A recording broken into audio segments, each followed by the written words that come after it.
I believe the Dark Knight trilogy is the greatest superhero trilogy of all time. Yeah, I mean, it's hard to argue, man. It's again because, like, again, we see fluctuation, we see up and down in trilogies, but I can't help but just look at the overall story from Batman Begins to The Dark Knight Rises, and just watching these characters grow and evolve throughout, and the stories, and just I can't look at that as a trilogy and go, it's not my favorite. It has to be my favorite.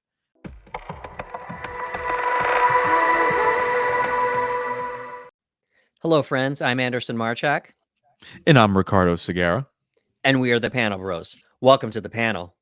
Welcome to the panel. Okay. Yeah. So we are here continuing our filmography, our breakdown of the filmography of the great Christopher Nolan. Oh, yeah. In Nolan we trust. That's right, baby. So we last left off with Inception, and we had a good time with that. But this is an important movie because it is now the sequel to what we consider the greatest superhero movie of all time, The Dark Knight. Yeah. Today we were talking about The Dark Knight Rises. Ah, The Dark Knight Rises. Yes. I always hear the score of that plays whenever he has to make the climb. Yeah. Raja, Raja, Raja, Raja. Like I hear it all the time. Like it's so synonymous when I think of The Dark Knight Rises. I hear that score play. Yeah, it's good stuff. And we definitely have a few things to address. We're going to do a breakdown of the movie. We're going to talk about all the characters. And I'm going to let you folks know right now, we are well aware that that some of you enjoy this movie and some of you do not enjoy this movie. And we're gonna address that today for sure. I have heard people that have told me like, oh, it is terrible, like just straight up terrible. And I've heard other people go, I love it, and I like that. I like when there's like a contrast between people's view. I remember having a conversation when the movie first came out. I can remember that far back that when the movie first came out, I was talking to a buddy and he was like, oh, it was awful. I was like, it was awful. What are you talking about? It was awful. He's like, he was terrible. And I was like, please explain.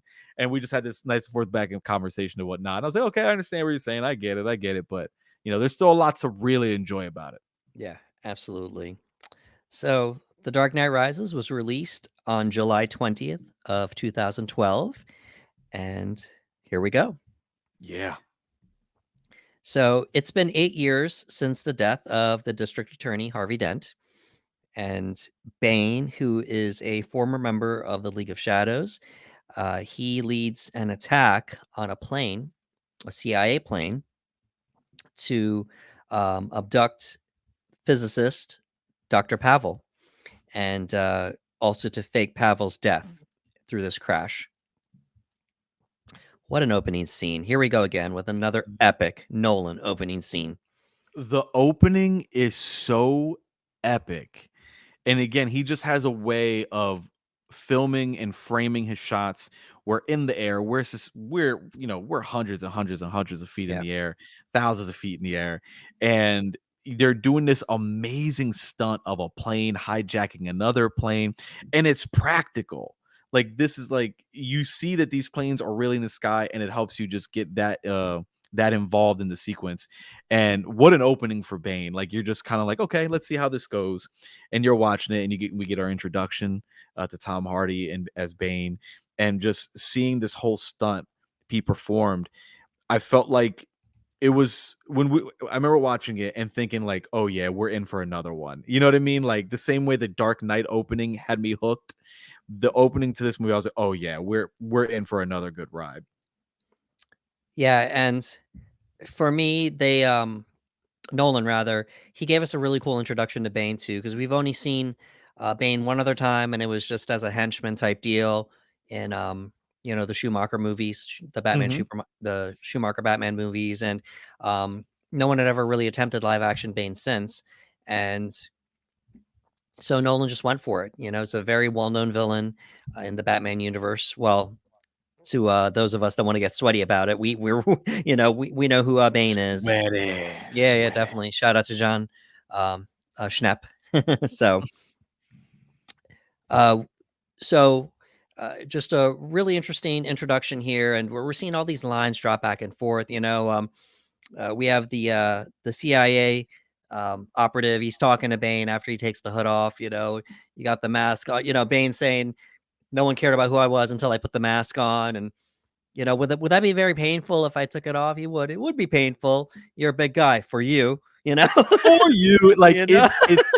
there's good bits, man, like, right away, Yeah. there's good bits, and it just again, it plays into the whole way of, the way Nolan's writing is, and, like, to many people, this might be their first introduction to Bane in live action, you know what I mean? To many Right. people who were younger, this might be their first time. Like you said, we had the Schumacher films where Bane was, he was very silly. He was very, very, Right. very silly, and we know that in the comics, Bane is brilliant. He's very smart. Right. He's well, there's some stuff I don't want to spoil because it happens in this movie. Correct. But I mean, everyone's seen it, but still, as we go with the conversation, we'll talk about it more. Yeah. But it was a great introduction to the character, and one of my favorite things about this sequence was seeing how devoted his followers were. Like right away, Right. we get to see just how devoted they were. That some of them were willing to die right then and there as long as the mission was accomplished. And I was like, right there, it put Bane in a very particular position. Yeah, and we have the score just blaring, and the score ends up coming back many times over the course of the movie. Um, and the final shot is the air. Well, all the wings and they've already gotten blown off at this point, but the final shot is just the plane dropping, and he's holding Pavel, and they're just flying off, and it's almost mimicking when Batman went to Yes. get Lau in The Dark Knight. It was really cool. I had a moment there where I Yep. was watching, and I said, "Oh, okay," Yes, I felt the exact same way because we're watching all these movies in unison again, and I was like, "Ooh, this is very much like the Dark Knight sequence." And again, what a beautiful shot! There's a shot where Bane is holding the physicist, and you just you just see the plane fall from underneath them, Yeah, and I'm scared of heights. I've always been scared of heights, and I remember seeing that in theaters and just having that feeling in the pit of my stomach, just like oh, like a little yeah. uneasy. But it's such a beautiful shot. It's such a beautiful shot. So, organized crime is now no longer present in Gotham City due to legislation put forward by the Dent Act, Mhm. and it's given more power to the police force. Now, we have Commissioner Gordon. He's kept it a secret where Dent went and killed a whole bunch of people as Two Face. Um, this way, he can continue blaming Batman for the death of Harvey, because Yeah. we can't let at the time Joker win, that people to find out who Harvey really is, because it would undo all the good Harvey had done. Yep. So Bruce, he's still mourning the death of Rachel, and he's more of a recluse now.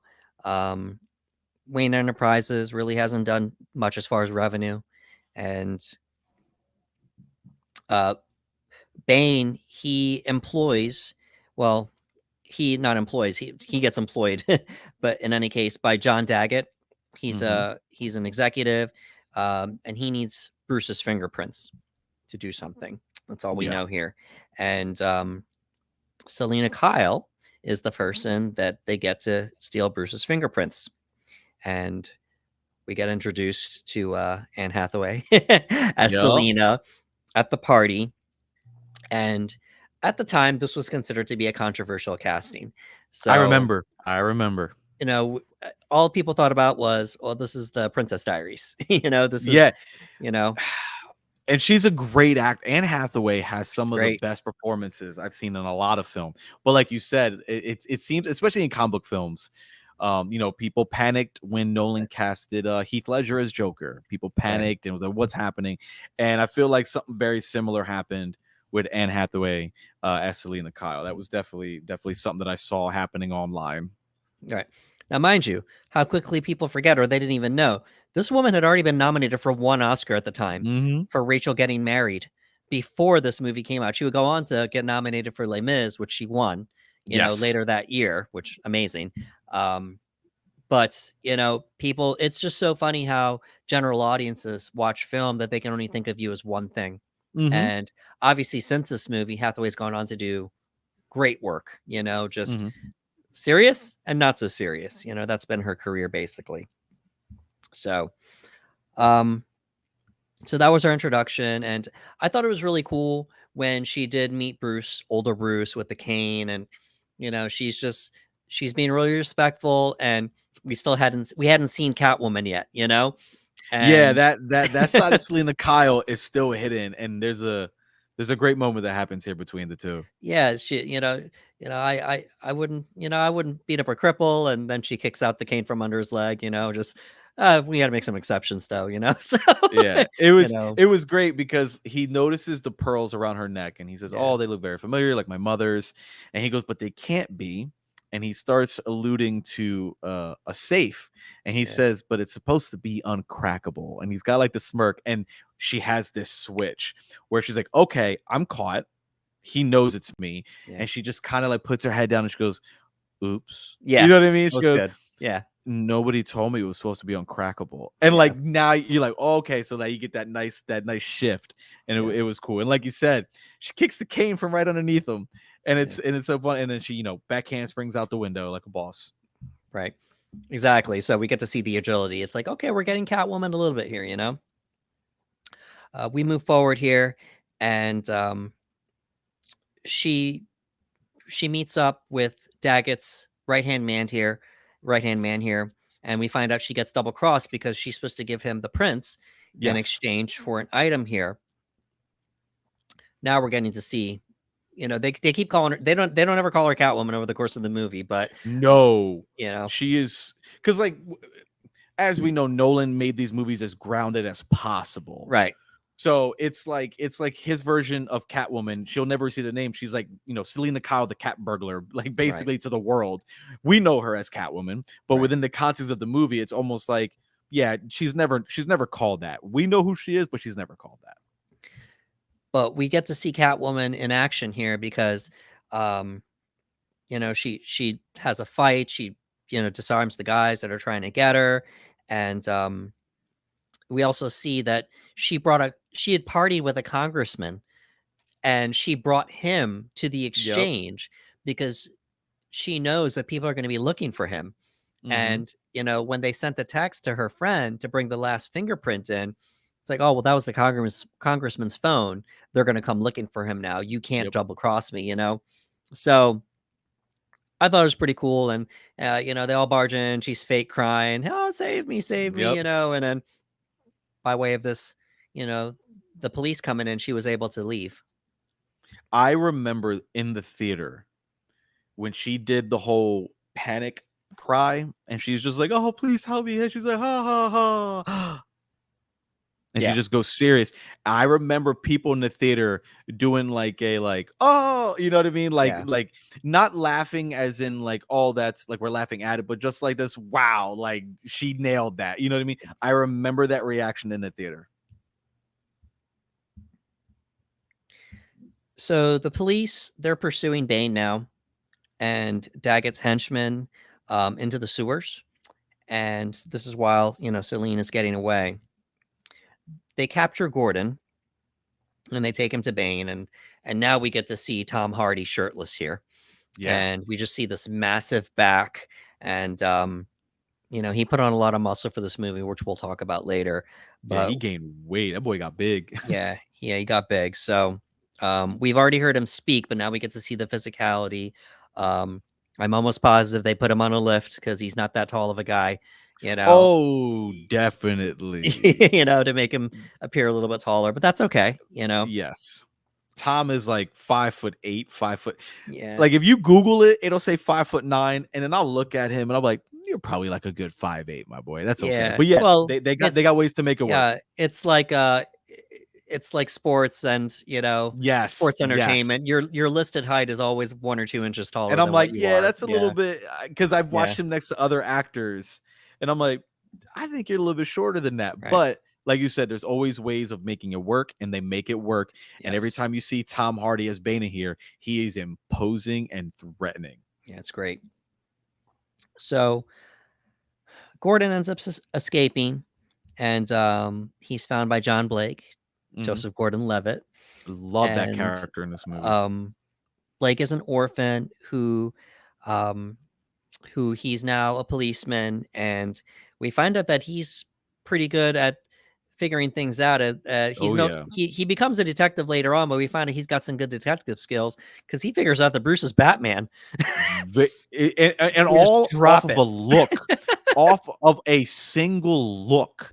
He figured it out off a look, and I love this exchange because he comes to Bruce and he goes, "Oh, Commissioner needs the Batman." He goes, "Commissioner thinks," and he goes, "No, he doesn't know or care who you are, but we've met before." Right. And he's kind of looking at him, and he tells him the story, and he basically says that, like, you have the same look I do, where we put on a mask to cover what we're really feeling inside. He goes, I've only seen that with one other person besides myself, look in the mirror, and that was you. And it's like, based off of just that alone, he was able to decipher that this Bruce Wayne guy Yeah. was where this was a mask, and that there was something going on underneath, and he figured out it was Batman. I thought, yeah, I was like, dude, John Blake is awesome. Yeah. And I like how Bruce is so checked out at this point. He doesn't even deny it. No, no, He's just like, he at this point, he thinks he's retired because it's been 8 yeah, years. So it's he like, just listens to him, and he goes, oh, all right, I'm not even gonna fight this. Just let Blake think what he wants to think. hmm There was a little shout out to to Killer Croc, because he said they went into the sewers and well, he didn't find any large alligators or anything like that. So Oh, yeah, I thought yeah, there might have yeah. been maybe a little shout out to Killer Croc, maybe I not. think Nolan's done that throughout the trilogy. Oh There's yeah, always been little nuggets of, like, yeah, it'll do fine against cats, with alligators and the swords. I think it's intentional. yeah. So Bruce ends up getting checked out by the doctors because now he's concerned about his fingerprints being used for something, and he's thinking, well, maybe I can come back to being Batman again. Yeah. And he gets checked out by the doctors, and you find out he's just wrecked. The cartilage in his knees are done. Um, Gone. Elbows. He's got neck problems. He's got concussion Numerous problems. concussion issues. I was like, Yeah, oh God. And you see his face. He's like, oh, and like you just see it like sink, and realization goes, oh, I'm damaged. yeah. Um, And then in a scene almost mimicking his first meeting with Gordon, he puts a mask on and he goes to meet him. And it's just very casual, but he's not sneaking up this time.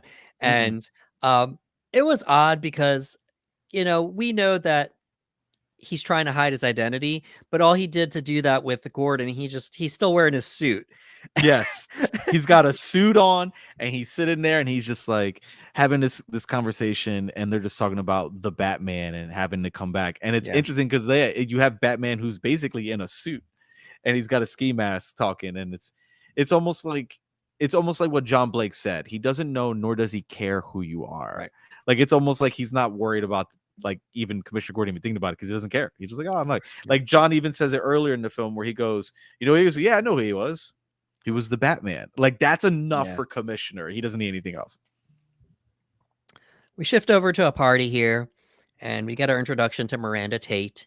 They Yes. talk for a little bit and we get a little bit of information about her and how she might play into the story.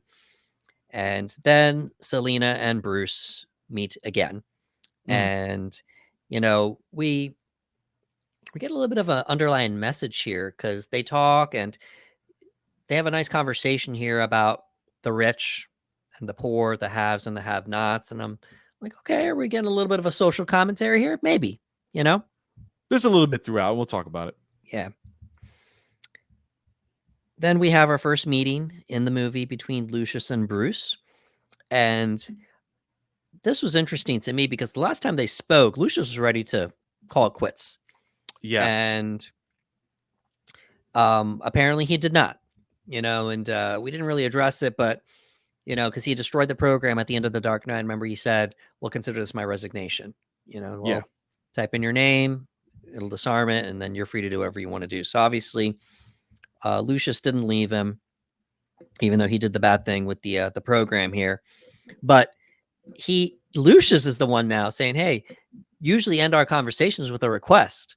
Yeah. And Yeah. well, Lucius, I'm retired. He's like, "Well, I have a couple things to show you anyway. Come on." Yes. He goes, So "Oh, let's go see what we got over here." And he's almost nudging him, which is interesting. yeah, in the Dark Knight, he's ready to leave, and in Rises, Yep. he's trying to pull him back in. Yep. So He probably misses doing that. So he's like, "Hey man, I got some more toys for you, man. Come on. yeah, I got to show you something." exactly. So they call it the Bat, but we know it as the Batwing. So We get to see that and see some more technology and such. We then shift to Bane attacking the stock exchange, Mhm. and the attack is unsuccessful. And I wrote this down. 45 minutes into the movie, Batman shows up again. Yes. And I'm okay with that because we're laying a lot of character work here as far as Bruce being retired and how he doesn't want to come back as Batman, but then all these things are happening that caused him to come back as Batman. Mhm. And we get a wild chase scene. He's on the bat. Oh, this scene is great. This scene is Yeah, great. he's on the bat pod, and then it closes out with the bat debuting at the very end. Well, he's got nowhere to go. This this whole scene is great, man, because like you have the rookie and you have the guy who's been there when Batman. He's oh, you're in for a night. Like Yeah, there's like this excitement to a degree because like oh my god, the Batman's out, and they all have to go after him because he's wanted for the death of Harvey Dent. And you even hear John Blake goes, oh, but what about the guys that just robbed the place? And he's like, you want to catch those low life guys, or you want to get the guy responsible for killing Harvey Dent?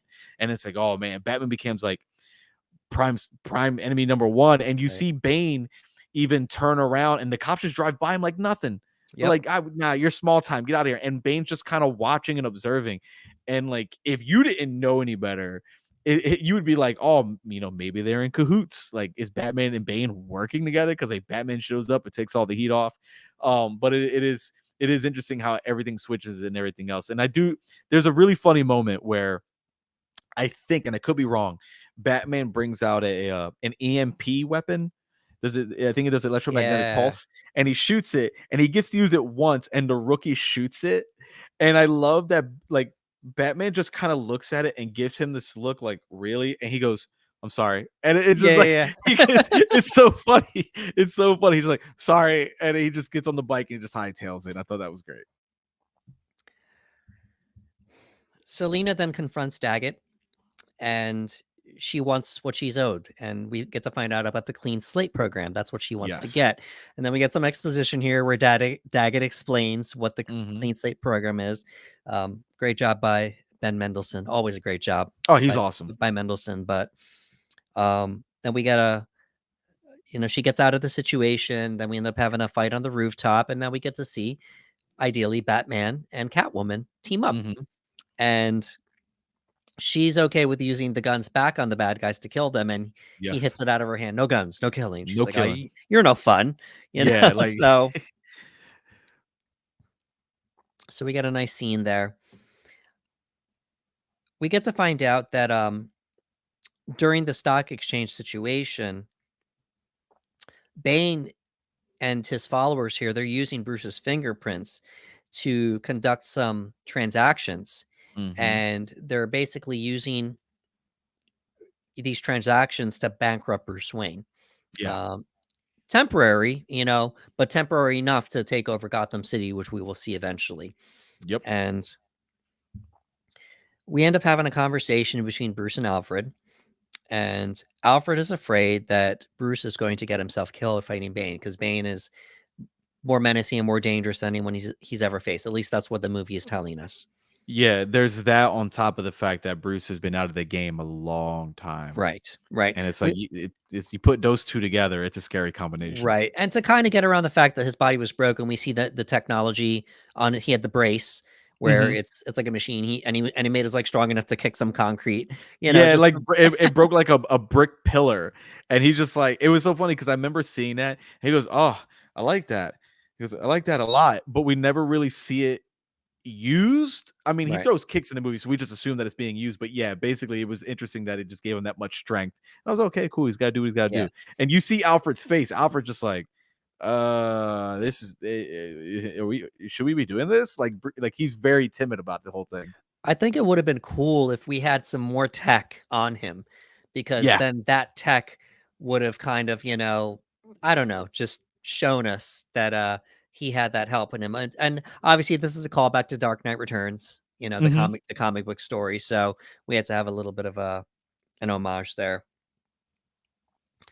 But, they have this exchange here where Alfred said, "The only way I'm gonna get you to walk away from this is I'm gonna have to resign, because Yeah. I'm not gonna watch you kill yourself."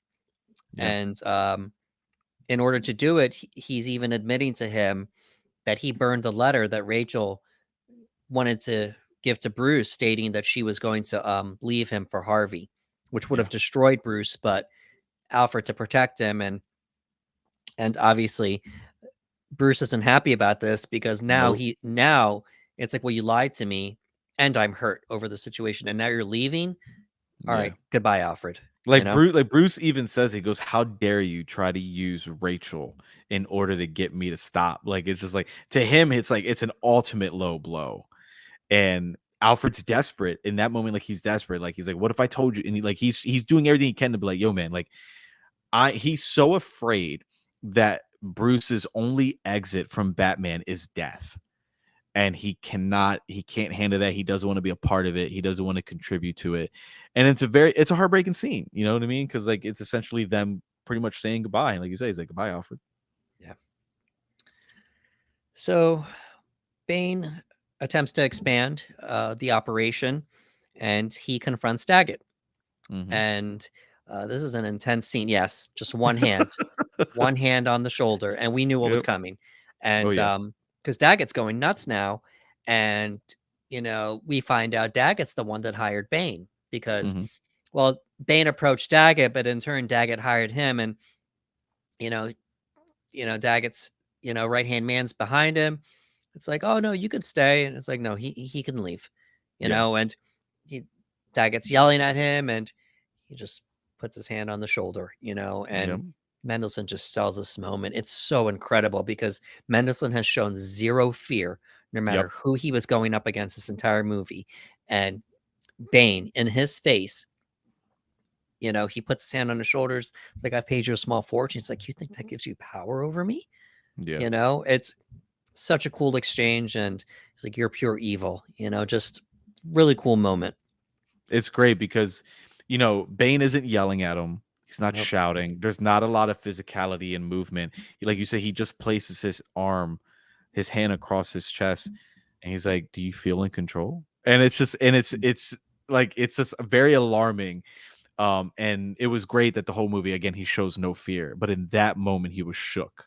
Yeah. And when he says it, he said pure evil, and it's just like, and I think Bane says, "I'm necessary evil," and it's Yeah. just like, oh, good lord. Yeah, and then when all you see is his hand go across his, the face, and Hmm. then we switch to the right-hand man outside hearing Daggett scream his last screams before he Yeah, dies, yeah, 'cause, breaks his neck. um, the apparently this becomes Bane's, finishing move, Yeah, breaking necks. just yeah.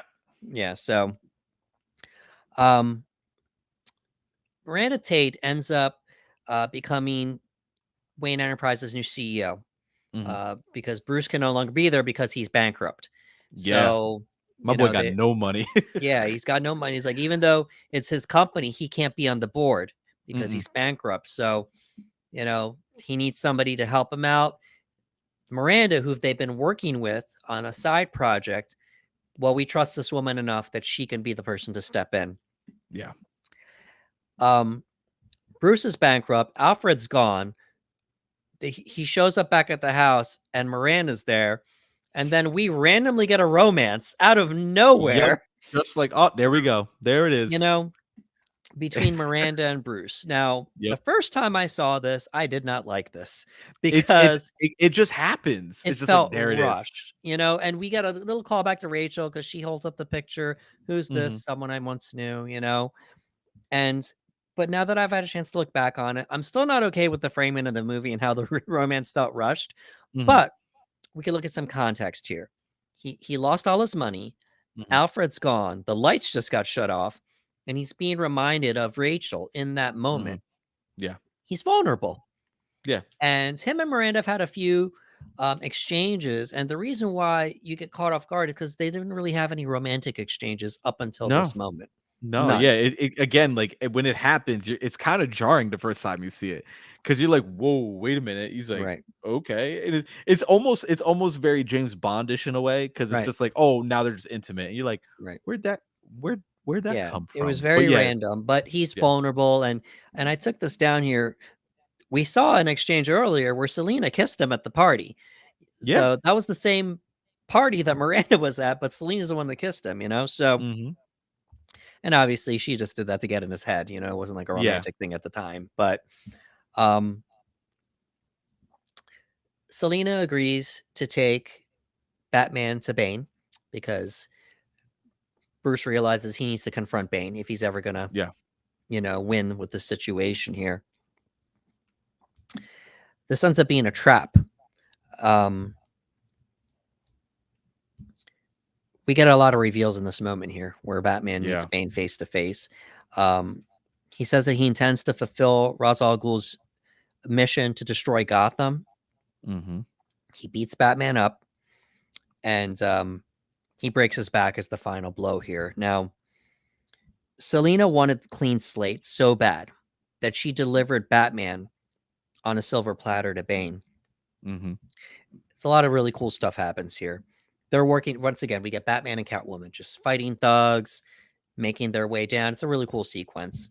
Yeah. And once they get there, the door closes behind him, and she's like, "Hey, they were going to kill me, and they said they would leave me alone if I delivered you to them." And almost immediately, Selina starts regretting her decision because she sees Bane Yeah, it's scary. beating Batman up, and she heard Bane when he said Mr. Wayne, and then it hits her. Yeah. Oh no, I just gave Bruce Wayne to Bane, not Yep. Batman. You know, they're one and the same. It's really chilling. It's quiet. Bane's delivering a monologue of a lifetime. Shout out to Tom Hardy for this. And Batman just gets destroyed. And I like that Selina, she stood there and she watched the whole thing. And Yeah, after, she's just watching and mortified at yeah, what's right. happening, And and Hathaway's just selling it. And she's so scared. And then she finally leaves. And that's how the scene ends. Ricardo, please, your take on this incredible scene in the movie. I think there was a lot of really, really smart decisions. The absence of score played into almost the hopelessness of the scene.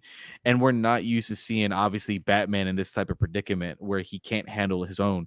And I do love that, he's talking to Bane, and Bane is like, let's not stand here on segregated ground, like Mr. Wayne. And it's like, okay, like right away, the game has changed. Like he knows exactly who Batman is. Now Selina Kyle knows, and throughout this entire fight, every time Bruce tries to one up, Bane just is just not there for it. You know what I mean? Like Right. he tries to use the smoke darts, and he's like, oh, powerful agents for the uninitiated, but we are initiated, aren't we, Bruce? And it's like, okay, Yeah. so that doesn't work. And then he turns the lights on. He's like, oh, you think darkness is your ally? You merely adopted the dark. I was born in it, molded by it. You know what I mean? So like everything Batman thinks that he can use in this moment, it's nothing compared to Bane.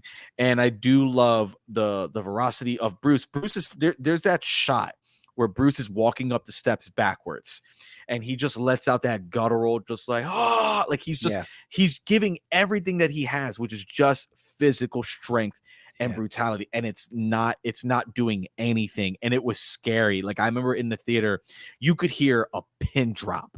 Like I saw that movie I think 3 times in theaters, and it was always a packed house. And every time that scene came on, you could hear the raindrops in the scene.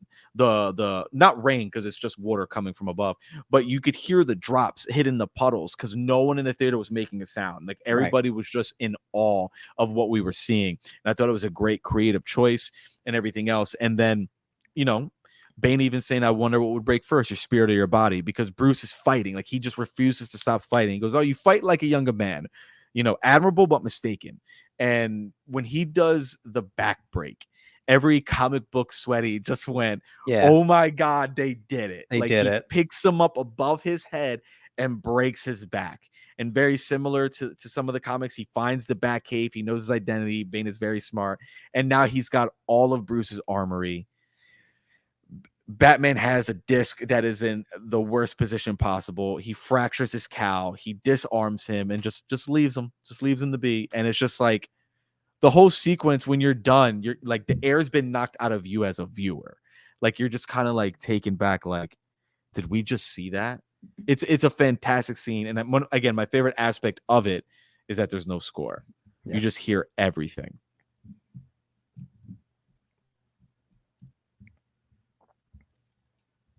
So Bane takes Bruce, who is now crippled, Mhm. to an underground prison, and we find out that this prison is where um, Ra's al Ghul's child was born, which Yes. we don't know who this child is yet, and raised before escaping. And this is the only prisoner ever to do so. Yeah. Over here in Gotham City, Bane traps the police in the sewers because apparently they all had to be at the stadium for the game that was going on and the football game. He destroys all but one bridge surrounding the city. He blows up the skybox, which Mayor Anthony Garcia is in, and he forces Pavel to convert their reactor core into the neutron bomb. Mhm. And he, lets the whole crowd know this is the only person that can disarm it, and I'm going to Yep. kill him right now. Yep. Um,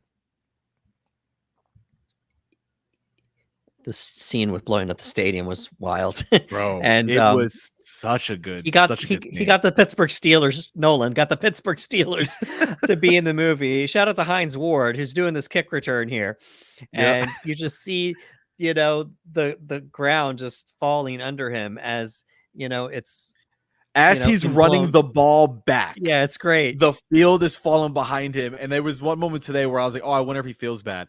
Because the guy tries to go for the tackle and he brushes him off. And as he brushes him off, he just falls down Yeah, into the big gaping hole that is in the field. And when he turns around, there's no field left. And I was like, yeah, oh, what a great shot. yeah. It's a great shot, and we see the explosives go off everywhere now.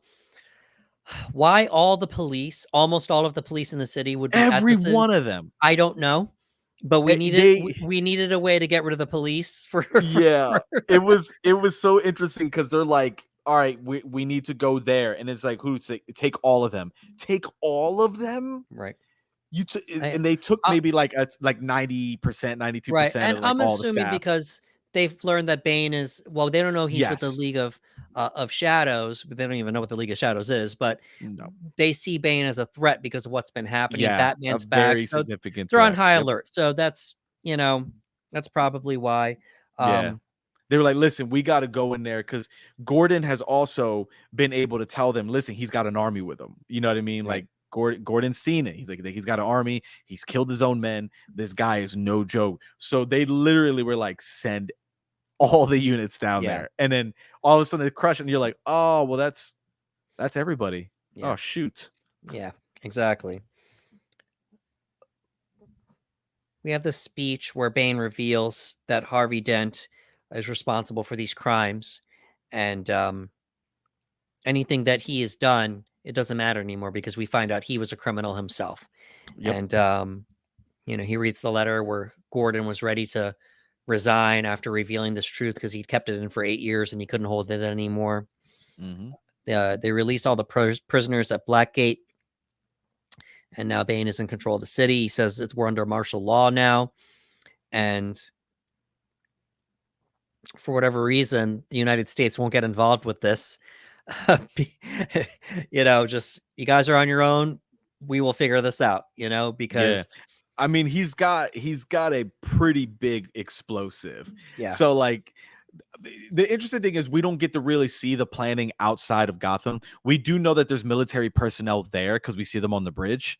And you have that conversation where the military is like, how are you going to stop the citizens from getting out? And the guy tells him, he goes, if one person crosses this bridge, all of Gotham will be destroyed. right, So, we're just not seeing it. But headcanon can very easily dictate, like, there are the government military in some room somewhere being like, dude, what's happening in Gotham right now? Like, right, how are we going to handle this?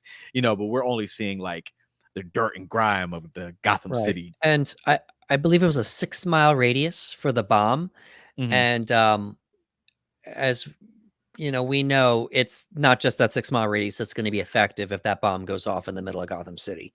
Yeah. So it would be detrimental to the entire city. Yep. If that happened. Um, He releases the prisoners at Blackgate. We get to find out that there's these false courts popping up now, condemning Yes. people, exile or death. We see Jonathan Crane Loved it. Loved seeing him again. I was Yeah, so happy Cillian Killian was Murphy back. back again, in a Yep. comedic part. So he's been in all 3 movies at this point. Um, Bruce ends up recovering while he's in the prison. Uh, over the course of 5 months, The he's away. craziest recovery I've ever seen in my life. Yes, The guy was absolutely. like, "Listen, listen. There is a disc herniated in here. It's not supposed to be here. Right. I'm gonna punch it into place." And I Yeah. was like, "Oh my god!" Like it Yeah. hurt me just thinking about it. So, I mean, it wasn't a literal back break, if that's the No, case. no, yep. And that's why he said it. He goes, "Oh, like one of your, one of your discs, one of your vertebrae, one of your herniated discs, like it's out of place. We've got to get it back in." Right. You know what I mean? So, So it's like, yeah, right, the move was a backbreaker, but it wasn't a literal backbreak if we wanna get yeah. sweaty. In the comics, it Oh definitely was a yeah, back break. it He was is in a wheelchair. broken. Yeah, Yes, Nolan was like, "We don't have the we can't have him out of commission that long." So No, it's like, "All it's, right, we'll just give him a yeah, herniated disc. He'll see the yeah, chiropractor, like, we'll figure it out, yeah." So, um, he tries to climb out of the prison several times, Mhm, but he can't get out. He's got the rope tied around him, and they're chanting, Deshe Basara, mhm, Deshe Basara, just chanting. And for the last time, we see the callback to Batman Begins, where his father is reaching down. And mhm. why do we fall, Bruce? So we can pick ourselves back up again. And then Bruce thought about it. And the reason why the kid was able to get out is because the kid didn't have a rope tied around them. So That fear Bruce, of the fear of death, right? Like the idea that if correct. like that, because that's been a theme for the whole movie with Alfred. Is like, yo, you think like your only exit is death, and like Bane even says it, like because I think Bruce says, "Why didn't you kill me?" He goes, "You welcome death. Like Yeah. your punishment got to be more severe." So yeah, so the idea of that rope was giving him that extra you know, Yeah, like because if I fall, whatever. right, You know what I because if mean? Like but if you fall without the rope, you're dead. you're So dead. You're dead. And he had to find that will to not want to die, but actually keep going. And it's like, yeah. yeah. And a nice little touch there. He throws the rope back down so everyone can get out. Yes. Now, hold on. Hold on. Hold on. Because What? this was funny. This was funny because I was like, I get the gesture. I get it.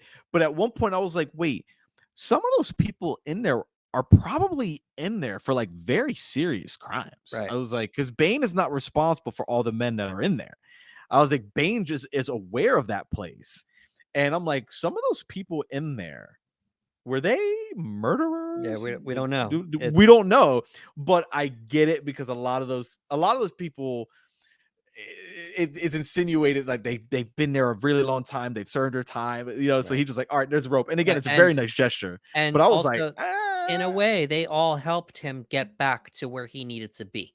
mhm. So it was just like, all right, fine. And then at the end of the day, they all cheered him on as he was leaving. Yes, So they it was rooted for him, so again, maybe all those people thank served their time and it was right. appropriate. Thank you for not killing me here. Yes, Because you yes. could have killed me while I was there, but you didn't here. Yes. Again, it's a very nice gesture because you get the music swell up and Yeah. you hear everybody cheering. He throws the rope, and I was, oh, that was very nice. And I was like, oh God, is someone gonna leave there and go murder a family? Hope Like I not. was like, oh no. But it's just a fun little moment. It's a fun little moment. So Bruce returns to Gotham, even though it's on lockdown because he's Batman. That's my answer, bro. When people go, how did he get in? I'm like, bro, he's Because Batman. there's I only don't know one how he bridge. got. There's only one bridge. I don't know how he got in, bro. I Yeah. don't know. I don't know. I have no idea. Um, he meets up with Selina, and there's this big um war, so to speak. Mhm. And it's he frees the police, and they clash with all of Bane's henchmen in the street. There's this Oh big man, war going on, the score so good. swelling, and he gives Selena the bat pod, and well, here's a way to blow, you know, the entrance open, and then I'm gonna need your help. She's like, help, I'm leaving, I'm out, bro. She's you like, know, listen. All I gotta do is blow that a hole in that area, and I'm leaving. I ain't gotta do anything right, else. you know. But then we get this nice moment here where she says, come with me, Yeah. save yourself. You don't owe these people anymore. You've given them everything. And he says, "Not everything, not yet." Not And it's yet. and it's just hinted, and they put that in the trailer, and it's just like, "Oh, Yes. man, what are you guys insinuating here?" You know? Like Bro, and we'll talk about it, but I thought they were yeah, insinuating something, and I was like, "Ooh, they're gonna yeah, do it?" yeah, are we really doing this? Um, I like this moment because it was really soft. Now, once again, we've had some flirtations, Mhm. between Selina and Bruce, but this was the first time where we see Selina saying, "No, I wanna build a life with you, or potentially build a life with you," because she Yeah. asked him to come with her, you Yeah. know? And I thought It's that was it's nice. it's it's a first moment of, like, there's no act, there's no her trying Right. to get inside his head. She knows that him going back, is almost certain death, and, like, she's like, "Yo, just" like, it's interesting because she's like, "No, I gotta get out of here," and then it turns off, and she goes, "Come with me," and, like, Yeah, she means it, like, she's being sincere, like, she's like, "Come with me, you don't owe them anymore," and and like you said, he's not everything, not yet. right. And to this point here, maybe Bruce saw something in Selena that she's the antithesis of him, Mhm. because he's the rich and she's stealing from the rich, Yes. and but he sees her not as a bad person. She's just caught up with bad Yeah. people, or she's only stealing from really rich. She's not stealing from poor people. She's stealing from No, rich people, almost like a no. Robin Hood type deal. It's that And social class that gets brought up a couple times. exactly, and it's kind of hinted that she distributes the well, she doesn't keep it for herself or her No. roommate. It's very strongly hinted at that, she's not fully a quote unquote bad guy. And maybe he seeing that in her and her picking up on that, it's like, well, maybe I'm the catalyst that you've needed all Mhm. these years to give you some happiness. And um, those was just, what I was able to unpack there Yeah. based upon their interactions. So we have a final showdown between Batman and Bane, and he's really healed up here at this point because he's given it to Bane. But in order to give him the advantage, he really punches Bane in the mouth area to hit the respirator, because Yeah. that's what's keeping Bane together. That he finds out, Yep. and he was able to overpower Bane. Um, Unfortunately, Miranda Tate, in a moment of Batman overpowering Bane, stabs Batman, Yeah. revealing herself as Talia al Ghul, Ra's And it's al like, Ghul's there daughter. you go. I remember people Mhm. trying to leak this online. Yeah, People were showing photos and they were like, is that Talia? And I was like, where are you guys getting that? Shut up. Don't say anything. I want to see the movie. Like, I remember right. people trying to start stuff online. But yeah, she stabbed him and he's in complete shock. I'm like, Yeah, oh boy. Because he looks at Bane and he goes, they bring up, the child that made the climb, and Bane goes, but I didn't I didn't make the climb. And he's like, but the child of Al Ghul made the climb. And then all of a sudden, stab. yeah, And you're like, oh, it's her. yeah, yeah. And there was speculation here because um it was just kind of like a, well, if Roz was in the first one, why wouldn't we see his daughter eventually? Yeah. And we just sat there going, why would you get it? At the time, she was doing a lot of really cool movies at the time, Hmm. and she was getting a lot of roles. It's like, why would you get Marion Cotillard to do this movie? And Just be a and not, random. Yeah. Just, so, but we didn't know for sure, yeah. so it was a really cool reveal. Um, Unfortunate the way it had to happen, Yeah. but she's, exacting revenge on him for killing her father. And Yeah. but we're trying to bring it back to the beginning, in Batman Begins, the League of Shadows and such. So that's as far as that goes. Um, there's a detonator on the bomb, and it doesn't go off when Talia hits the button, because Gordon was able to, to put like a signal blocker on it that he got Yeah. from Yeah. Batman. Jams the signals. Up. Can't get. Right. So Talia leaves so she can find the bomb, because apparently there's still a timer going off on Yes. on the bomb, but she needs to find it to make sure it goes off. Selina returns and blows Bane away Oh my God. as he's beating Batman up, stabbed, because Talia told him, like, let him live. I want him to feel the burst of the flame when Yes. I don't feel the heat when the bomb goes off. And it's like, you're just gonna have to imagine it because I'm gonna kill you now, you know? Yep, Bane is he's so angry. He's like, "You know I have to kill you now." You know what I mean? Like, he's ready to do it, and then out of nowhere, I remember it's almost like a jump scare because it's just like, "Bam!" And you're like, "Oh!" And everyone in the movie's like, and she shoots him with the bat pod, and he goes flying, and I think she says something along the like, she said something about the gun. What was it? Yeah. Something like that's not gonna work for me. I don't know. Yeah, like this whole no guns thing doesn't really work for me, or something Yeah. along those lines of like putting it over like, hey, and yeah, that's the end of Bane. That's it. Yeah. Selina Kyle took him She out with she a killed him. big gunshot. Yep, that's it. That's a wrap. Yeah. It was done. Um, so now they're pursuing Talia, and they're trying to the goal is to get the bomb back to the chamber so it can be stabilized and then it won't blow up again. Mhm. Um, Talia's truck crashes and she dies. uh, Yeah. we're gonna talk about that. Yes. And but she's able to set up these bombs to flood the areas and such, to flood the reactor chamber area, because that Mhm. was a failsafe device that they had revealed to her earlier on. So she set it off, and now there's no way to stop the detonation. Batman says, "Well, I'm gonna go after. I'm gonna pick up the bomb and take it far away from the city." Yes. And he reveals his identity to Gordon right before he does it. He's like, "Well, That was I- that was really I really loved that part. yeah." Gordon tells him, "Well, at least let them know who you are. You're about to save the entire city, and we don't know if you're going to come back from this." And and he said the line about comforting.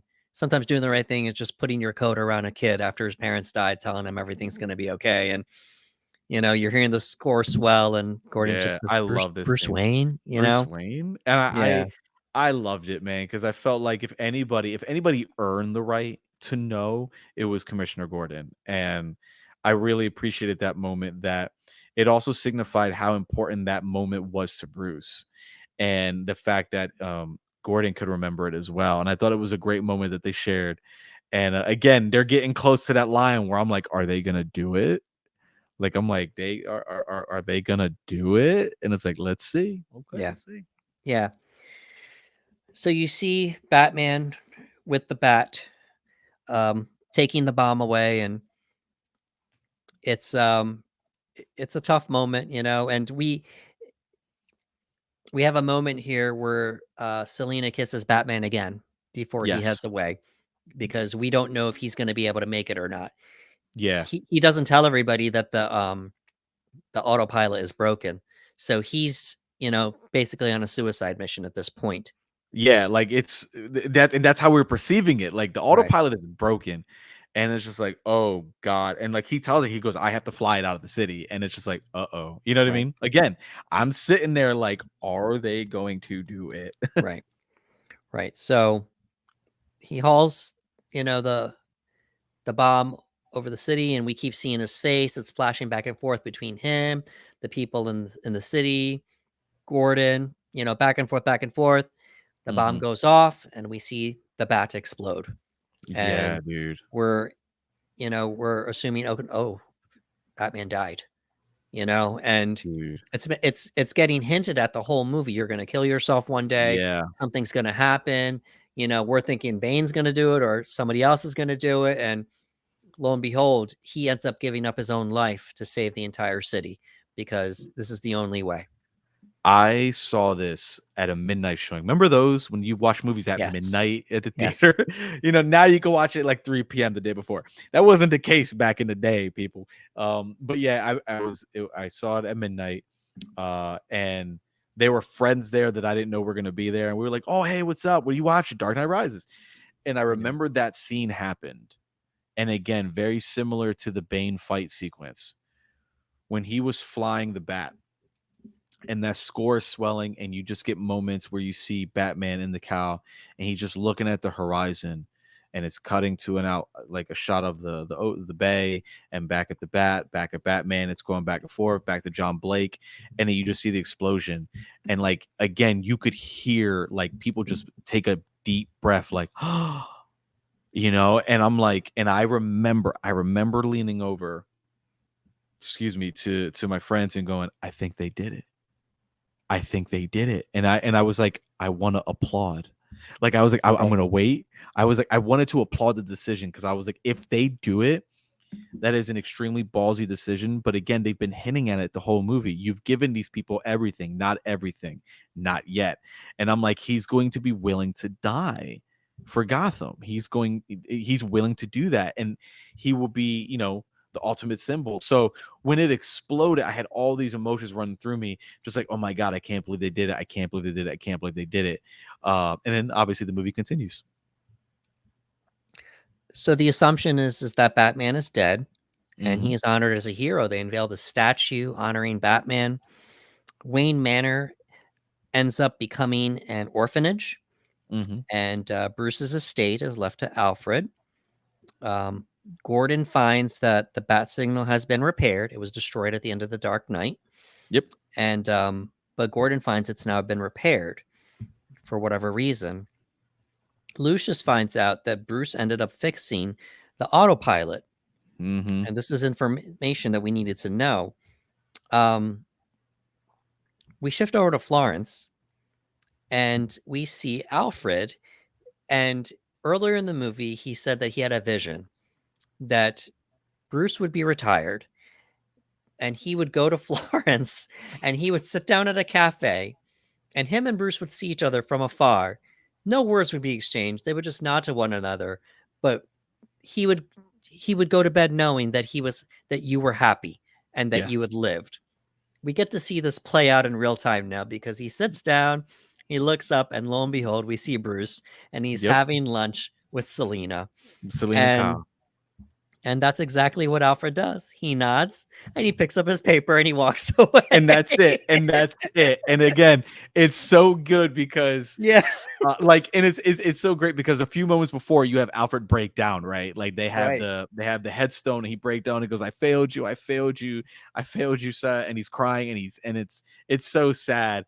And then he gets to have his vision come to pass. And it's a beautiful ending. It's a very, Yeah, very, very nice ending. And he sees him. And like you said, not a single word muttered, just a nod, and he right. grabs his things and he goes. And There's it's enough. and there's some conspiracy theorists out there that think that I've this is heard it. just a dream sequence. It's like, no, Yeah. sorry, that was Nah. the last movie. That was Inception. This is no, Yes. this no, no this happened. Yes. The autopilot got fixed, and Yes. we shift over to John Blake, and we get a wink here. We get a reveal that his real first name is Do Robin, we? and Again, the theater cheered an when that happened. a theater moment where Yeah, people cheered and yeah, clapped. It was like you should use your name more. I like that name, Robin. And I kid you not, people were like, "Woo!" and yeah. cheer. And it was like, it was a great way because look, would Nolan ever have a Robin character? Probably not. It didn't seem No, to be the case. So what he did was again the same thing he did with Selina Kyle, where she's not walking around being Catwoman, but right. he took that character and he grounded her as much as he could. And he did it with John Blake, where he made, because as you watch the movie, you have a detective who's not Commissioner Gordon working side by side with Bruce. With Batman, he knows his identity. He figured it out. He's an orphan. He aged out of the orphanage. And then even you have a line in the movie where Batman goes, "If you're gonna do this, wear a mask." And John's like, I'm not afraid of having my face shown. He goes, it's not for you, it's for the people you care about. So they're already teasing this idea. So when she says Robin, I remember the theater cheering and clapping. I thought that was a really cool nugget. That's about as grounded as he could do a Robin character. So Blake resigns from the Gotham City Police Department because he sees that it's just there's too much to Yeah. overcome, and he's really happy that he's detective now. But he throws his badge into the river. Um, he receives a package from Bruce leading him to the Batcave, and we see the bats coming in, and Oh, so then good. the platform's rising up, and it's hinted that Blake is going to become the next Batman because we saw Yep. the um the signal repaired. And in Mm. a way, Nolan, he was playing Robin the whole movie anyway, Yeah. because he was helping Batman along the way, kind of a combination of the first three Robins, Hmm. Dick Grayson, Jason Todd, and Tim Drake.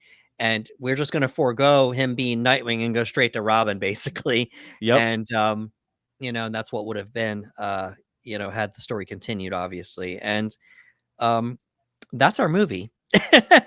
Dude, that But ending, I yeah, still get so much chills in that ending, man. When John gets into the Batcave and he's bringing up the light, and it reminds me of Bruce when he's doing it, and then the thing starts to rise, and it says rises, and the music hits, bro. I got so excited. I remember everyone clapping and just being like, "Wow!" Like the symbol will continue. One of the arcs and themes of the movie was the bat was the symbol. You know what I mean? If you're a symbol, you're an immortal. You can be forever. And I love the idea that they found somebody that they could trust. In the Dark Knight, he thought it was Harvey, and that didn't work. But now he found that there is someone else in John Blake, aka Robin, who is going to take the mantle. And I thought that was super cool. I was like, oh, that's great. That's great. so let's give some initial thoughts here upon seeing the movie. Um, I remember watching this Mhm. in the theater, and I had watched the Dark Knight trilogy because I bought they had it in the movie theater playing all Oh, three nice. all three movies in one day, and um, I said I can't pass this up. So Yeah, yeah. I I look back at my online memories here. I was told that I was the first person to buy the trilogy ticket at that Nice. movie theater, so I have that claim to fame at my local movie theater that I did that. So I bought that ticket and I went, and it was a really cool night. I saw Mhm. Batman Begins, I saw The Dark Knight, and then I saw Dark Knight Rises. And I made sure to take breaks to have some food in between the movies and such. And Yeah.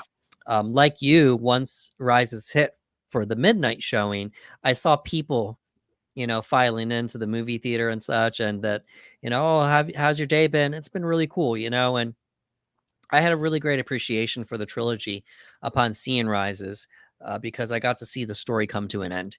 Yes.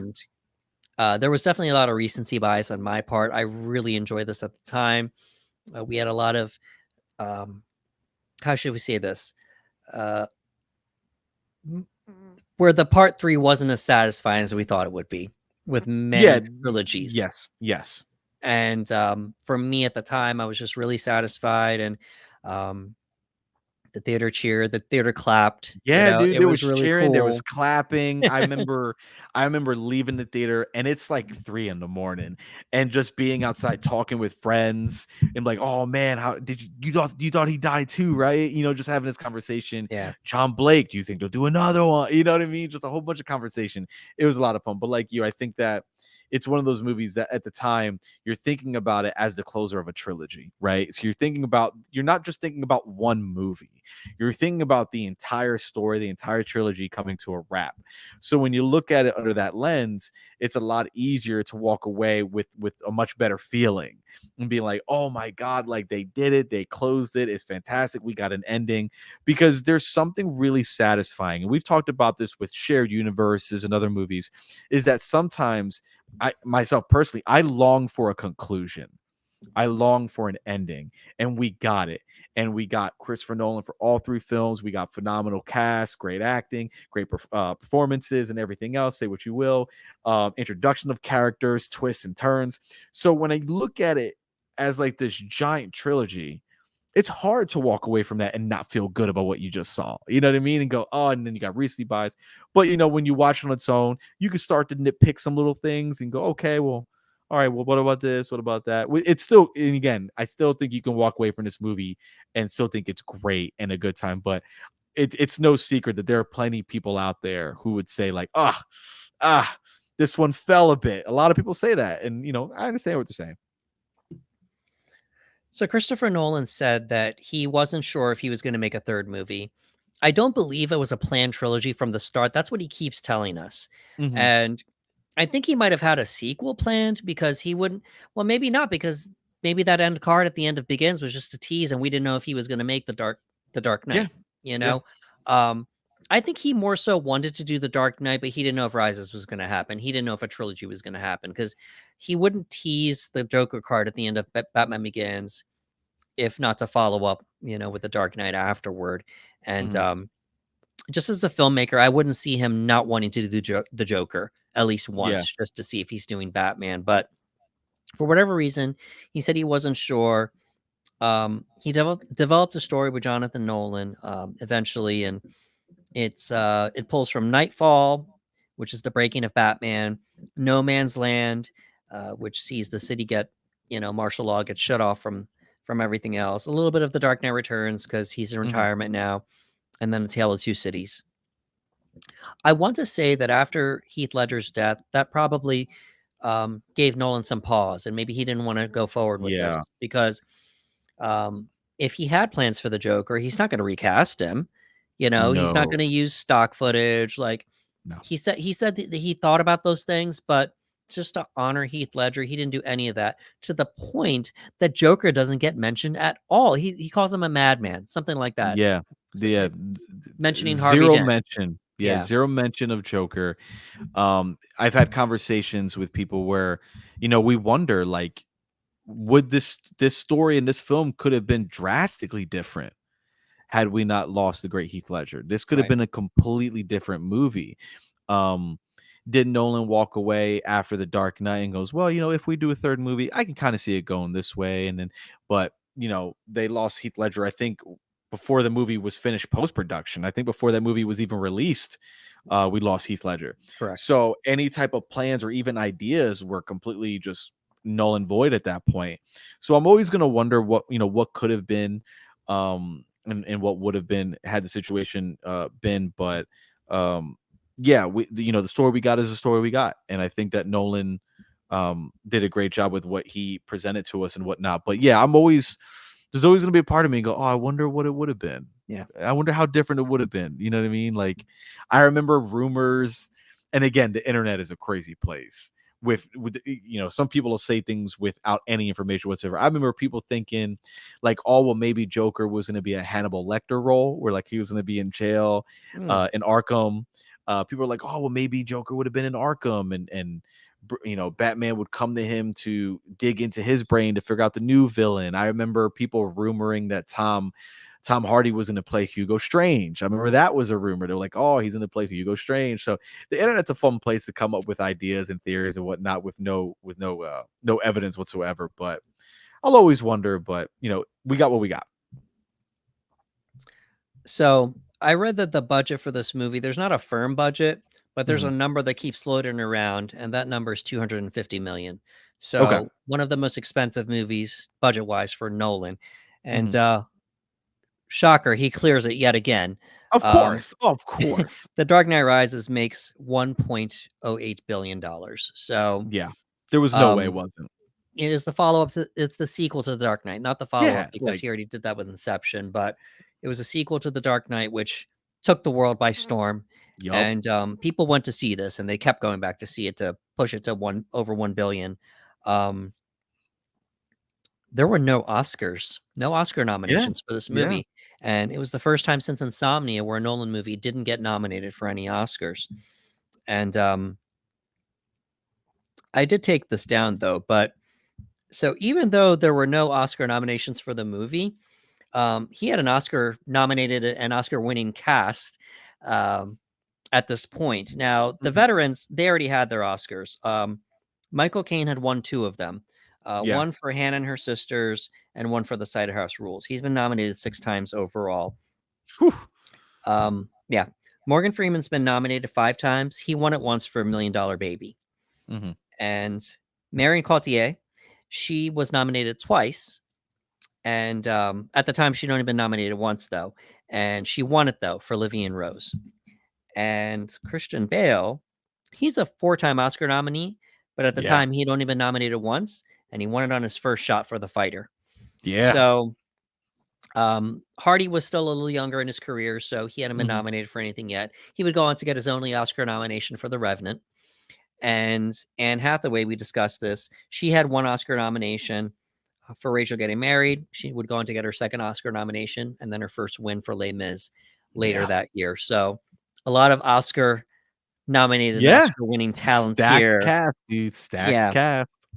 it was really cool. So even though the movie didn't win any Oscars, Nolan, he still managed to assemble a cast Yeah. with you know, with the talent. Um, one of the biggest questions in this movie was Catwoman. Would Yeah. Anne Hathaway be able to pull Catwoman off? Would Nolan be able to pull Catwoman off? Because the presence of Michelle Pfeiffer as Catwoman is just so great, um, with the Tim Burton movies, and Yes. um, Hathaway did a great job, and I felt the essence of Catwoman. People always wonder, whose side is Catwoman on? Is she a Mhm. good guy? Is she a bad guy? But the thing is Catwoman is neither a good guy or a bad guy. She's on her own side.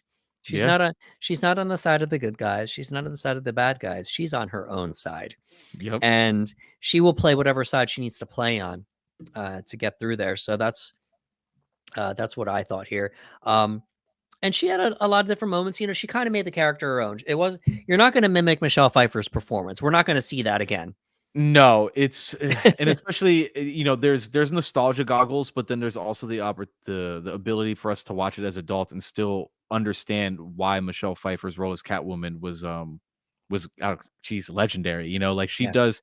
There's a lot of they're played completely different. Like you said, the way Anne Hathaway and Michelle Pfeiffer do Catwoman was completely different based on the scripts and the writing and whatnot. Where Michelle Pfeiffer, you can feel, you could almost feel her sexuality across the screen, just her costume alone, the romanticism, the tension between her and Bruce, like it was much stronger in those films. But in this film, it was different. You know what I mean? Like you said, I think the main thing that they went for in this movie was just like you said, the movie was showing she was on her own side, and they do that a lot with Selina Kyle in The Dark Knight Rises. There's a vast difference between the performances. I don't think anyone's wrong for deciding like, oh, like Anne Hathaway's my favorite, or Michelle Pfeiffer is my favorite, or Zoe Kravitz my favorite. You know what I right. mean? Halle Berry's my favorite. You're entitled. You are entitled to say whatever you want. Yeah, Michelle Pfeiffer is my personal favorite. I just love everything about that character and how she portrayed it. But Anne Hathaway is a phenomenal actor. We cannot take anything away from her as an actor, and yeah, given what she was given in this film, she did a fantastic job in that role. And again, it was so interesting and unique because like even just the way Nolan gave her ears, right. which was the goggles, and then she just flips the goggles up in their ears, and it was like, wow, that's so cool. You know what I mean? Because again, he grounded it as much as he possibly could. She's not running around with a whip, making puns and whatnot and everything else, but just being Selina Kyle, someone who is on their own side, so sick and tired of the upper class getting everything they want with leaving so little for the rest of them. You know what I mean? Like it's a unique take on the character that I appreciate it from Nolan, but Nolan was going to do it no other way. So we're going to talk about the reception for the movie in a second here. I did want to give a shout out to Tom Hardy though, for playing Bane. So he's listed at 5'9", and he's normally 165. They say he got up to close to 200 pounds. Bro, he was Uh, stacked. if just to let you guys know, 200 pounds on a 5'9" man is a Yes. lot. Just to You're let you, wide. Like, yeah. you are So right, wide. I read that he put on 30 pounds of muscle. So the math Mhm. checks out. Yeah. 65 plus 30 is 95. So that's close to 200 pounds. So he Yeah, got and to big. my knowledge, he wasn't worried about, like, being ripped. He just tried to get mass and Yeah. just big and lifting heavy, heavy, heavy, and you can see it. Like, you watch Tom Hardy, in other films. Tom Hardy's not necessarily a very big guy. You see him in movies like, Warrior, where he's in really good shape, but he's not a very big guy, and in this movie, he was big. Yeah. Like Tom was very wide. He's not a tall fellow, but he was very wide, and you can see it in all the shots that he was in. So a lot of people didn't like Dark Knight Rises. A lot of people liked it, It's a but mixed bag. It's a a mixed lot of bag. people did. It's divisive, as we would say. Yes, yes, yes. And one of the reasons was people didn't like the voice that Tom Hardy used, and 2, they didn't understand him a lot of the times. I Um, remember that. I do remember I that. I will go to bat to Nolan for changing the Mhm. sound of Hardy's voice, the Yeah. quality, because I saw the preview. Mhm. I think it played before one of the Mission Impossible movies, I think you're right. I think it was one of those movies. and I went to I went to an IMAX showing. I went to see Yeah. Mission Impossible, but I more so went because I wanted to see the The opening scene preview. to Dark Knight Yeah, the Rises. preview. And I'll be honest with you, I couldn't understand a thing that I remember Tom that. Hardy was saying. And Nolan took that into account, and apparently he went back and redid the sound for Mhm. all of Tom Hardy's lines. I don't know if it was re-recorded. All I know is that the sound was redone. And credit to Nolan for doing that, for listening, because he usually doesn't listen to people, but he Yeah. listened to people on this one. I remember that being an issue. I didn't get to see the preview, but I remember hearing and reading online that people said it was very hard to make up what he was saying, especially considering it's an action sequence and they're on a plane. So you have a lot of that strong air and wind sound happening, and then he's got this muffle mask. And I've never heard it. I'm curious if there's a way to find it. Like, I wonder if there's someone who, I doubt it, right? There's got to be no footage of that left anywhere to be able to compare. But I do remember people saying that they couldn't make out what he was saying. So yes, credit's where credit is due, because Nolan is very like, I stick to my guns, I know what I'm doing. But if people can't understand what's being said by one of your main characters, he made the right move. But I do remember, yeah, that was somewhat of a controversy, was the voice. Okay. So I am going to give people the benefit of the doubt, and we're going to just list off some of the things that we picked up here while we were watching the Mhm. movie. So we can nitpick too if we want to. Yeah. And it's easy to nitpick a movie. You know what I'm Mhm. saying? But I'm just going to put it out there. Okay, these are some things I picked up on, and I can see why people would allow these things to make them not like the movie. Mhm. Well, the main thing was the pacing and the structure. People felt it didn't lack direction because of how much was in it. The movie was almost 3 hours long, Yeah. 2:45 if I'm not mistaken.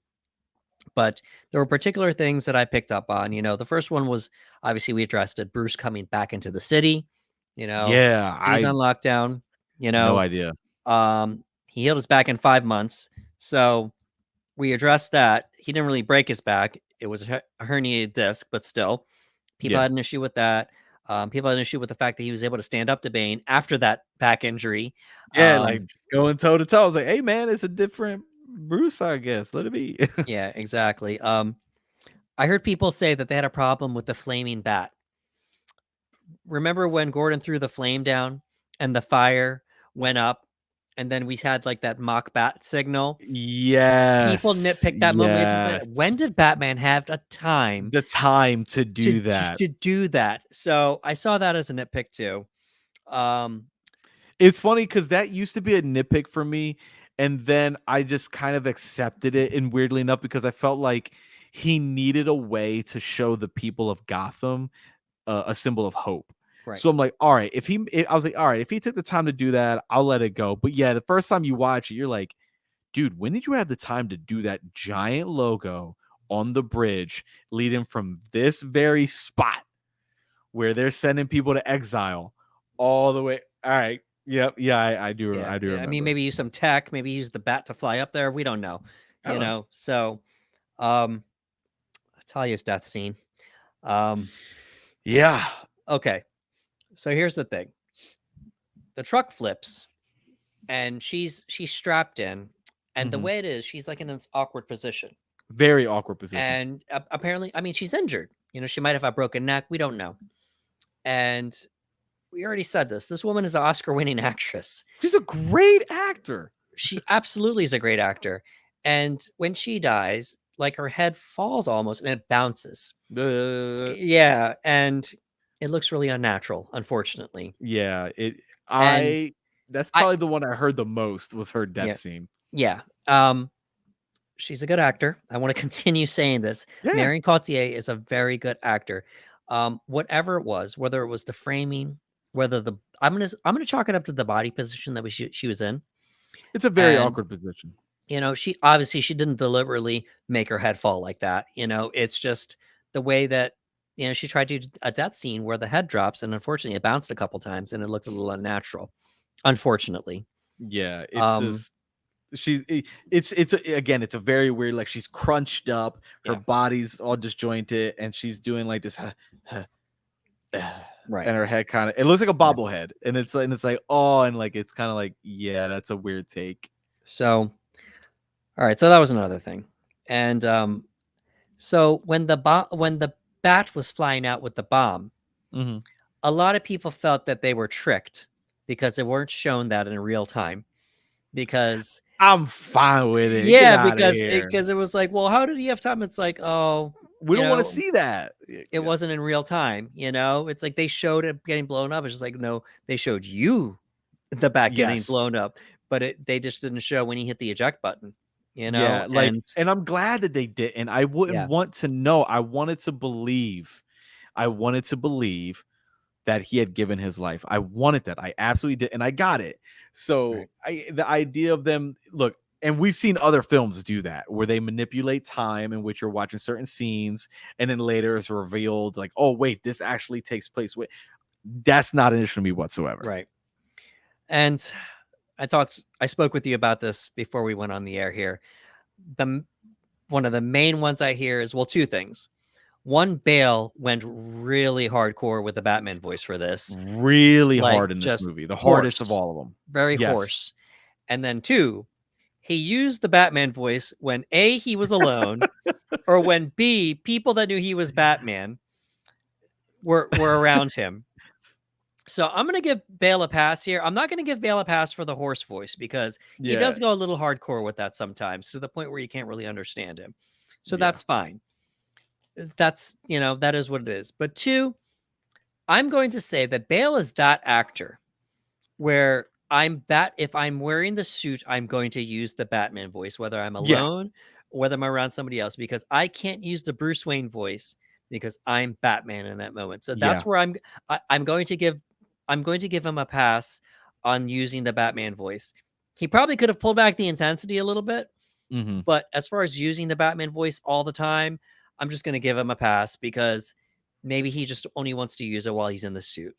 Yeah, it was very interesting because it was after The Dark Knight Rises where the parodies got that much stronger because in the Right. third movie, he's just all over the place. The scene where he's beating up Bane at the end and he's like, "Where's the trigger?" Like you've seen so many parodies of people just sounding like animals. Just Right. like because it's so much. And again, throughout each film, it's got progressively stronger and stronger. In the first movie, it's almost a whisper in the first movie. So you rattled the cage. You know what I mean? And in the Right. second movie, it's like, you wanted me. Here I am. It's a little bit. And in this movie, it's like, they don't care. And it's like, whoa, bro. It's like, whoa. Yeah. And it became very exaggerated. And I don't know what the choice was. I don't know what the decision was to do that. I don't know if they were trying to say like he's older, so he's more like it's more grovelly. I Right. don't know. But I do agree. There were times where he's by himself. And we joked about it before coming Yeah. on when Selina Kyle, when he turns his back and she's gone and he turns around and there's nobody with him and he's just like, so that's what that feels like. Yeah. And it's like, oh, bro, you're good, But like, I agree. So, I think it's an actor choice. I think that right. and we know Bale can be, pretty method at times with his weight and everything else. That I think that when he puts on the mask and the cowl and the suit, that he legitimately as an actor goes, okay, like that's the voice that's in Right. this And suit, and I'm okay. to his credit, he might still be riding that high of just winning the Oscar for The Fighter, and he goes on a bit of a run here with role after role after role. Hmm. He's right in the middle of a run here. So he's just feeling this energy, and um it's so funny, I actually liked him as Bruce in this movie a lot. Oh And yeah, you know, he does a great job as Bruce in this movie. Um and in the trilogy overall, just as Batman, he just wants to bring that intensity. And I say all that to say this. Despite all those issues that we've read or that we may have, guess what? Suspension of disbelief. We're watching a movie. yeah, yeah. We're Watching a watching a Batman movie. movie. We're not completely excusing them because we address Yeah, them. We know that yeah, they're there, and we know a lot of you out there don't like this movie because of it. yeah. And we're going to talk about that in a little bit here, but that's okay. We could still see these things in a movie. And Sojo, we get it. You just saw a masterpiece in The The Dark Knight. Dark Knight. You You know what wanted I mean? another Like, masterpiece again, and when you didn't get a masterpiece, you got upset. So it well, definitely happens well, again. Yeah, my biggest one for I mean, me. some people consider this one too, but that's Yeah, I'm not saying anybody's wrong. Like yeah, again, my biggest one, I said it in the theater, was how did he get back into Gotham? Like that was yeah. my There you big go. one. And that was my big one. I was like, wait a minute, how did he get back in Gotham? He was across the planet. He made it back. He's got no money. So he has no way to barter with people. Like he has nothing. So I'm like, how did he get back? And I remember people just going, dude, he's Batman. And I'm like, all right, fair enough. Yeah. Yeah, fair enough. Fair enough. I'll take it. Whatever, fair enough. Let's give a little love to the cast here. And Yeah. what a large cast. I even took down some minor roles here because these are established actors taking cameo roles just to be in this movie here. And so let's get to the main cast here. Obviously, we have Christian Bale as Bruce Wayne Mm-hmm. and Batman. We have Michael Caine as Alfred Pennyworth, Gary Oldman as James Gordon, Anne Hathaway, Selina Kyle, Catwoman, Tom Hardy as Bane, Marion Cotillard as Miranda Tate, later to be revealed Talia al Ghul. We have Joseph Gordon-Levitt as Robin John Blake. Yeah. Morgan Freeman as Lucius Fox. We have Matthew Modine as Peter Foley, Gordon's second in command. Ben Mendelsohn as John Daggett. Bern Gorman as Philip Stryver, that's Daggett's assistant. Nestor Carbonell as Mayor Anthony Garcia. And then in another role, we have Juno Temple as Jen, Selena's friend. And I believe that was a little shout out to possibly Holly Robinson, the blonde that's always seen with Oh, Selena. yeah. You know, Yeah. if you ever see a project and you see, Catwoman with her friend, maybe that's a shout out to Holly here. We had some cameos and smaller roles here. We have Aidan Gillen, aka Littlefinger from Game of Thrones, as the Yes. CIA op. We have Liam Neeson. He comes back as Ra's al Ghul in a dream sequence. Cillian Murphy as Jonathan Crane, Scarecrow. We have your boy Glenn Powell as one of the traitors. Yes. Dude, I saw Glenn Powell and today was the first time I recognized that it was Glenn Powell. Yeah. I was watching it and I was like, "Oh, it's Glenn. Look Yeah. at it. Oh, look how young he is." Like, yeah. Little Top Gun Maverick there, action. We have Robert Wisdom as the army captain, and you might know this guy from he was in The Wire, he was in Prison Break, and he was in Barry Yep. most Yep. recently. Yep. And he's on the bridge and I was like, "Oh, I just watched you on Bane, my boy." Exactly. We have Reggie Lee as Ross, one of the policemen. I recognize him most from Prison Break, but he's been other things as well, Pirates of the Caribbean. We have Christopher Judge as one of the mercenaries. There's a lot of sweaties out there that know him from Stargate. I know him. God of Yes, I know War. him the most as Kratos from God of War now, which is God of awesome. War. Yep. Yeah. And again, it's not a big role. It's basically like Nope. a cameo role. It's just there for the Yeah. quick scene. It's done. Everyone just wants to get a piece of this Nolan action, you know? Yes. We have a young Joey King as, well, presumed Yeah. to be young Bane, but then we find out it's Talia. So, but it was really cool because you got a female actor, but then Mhm. they shave the head, so it's androgynous and you can't tell. Yeah. Um, we have Desmond Harrington as the cop on the bridge, and I remember him from Dexter. Yes. He's been in a few things. I want to say Rescue Me. So he's been in a few things as well. He always ends up playing somebody from Boston, or a Yeah. cop from Boston, with that accent. And the last person I want to give a shout out to is we have Senator Patrick Leahy as the board member. He's been in 5 Batman movies. He played Bro. himself in Batman Forever and Batman and Robin. He played a dinner guest in The Dark Knight. He played a board member in The Dark Knight Rises, and his 5th was as Senator Purrington in Batman v Superman. This man loves Batman so much. He takes a break from being a politician to be Yep. in Batman movies. So, I'll be in his Batman movies. Holla. I'm like, yo, yeah. I got you.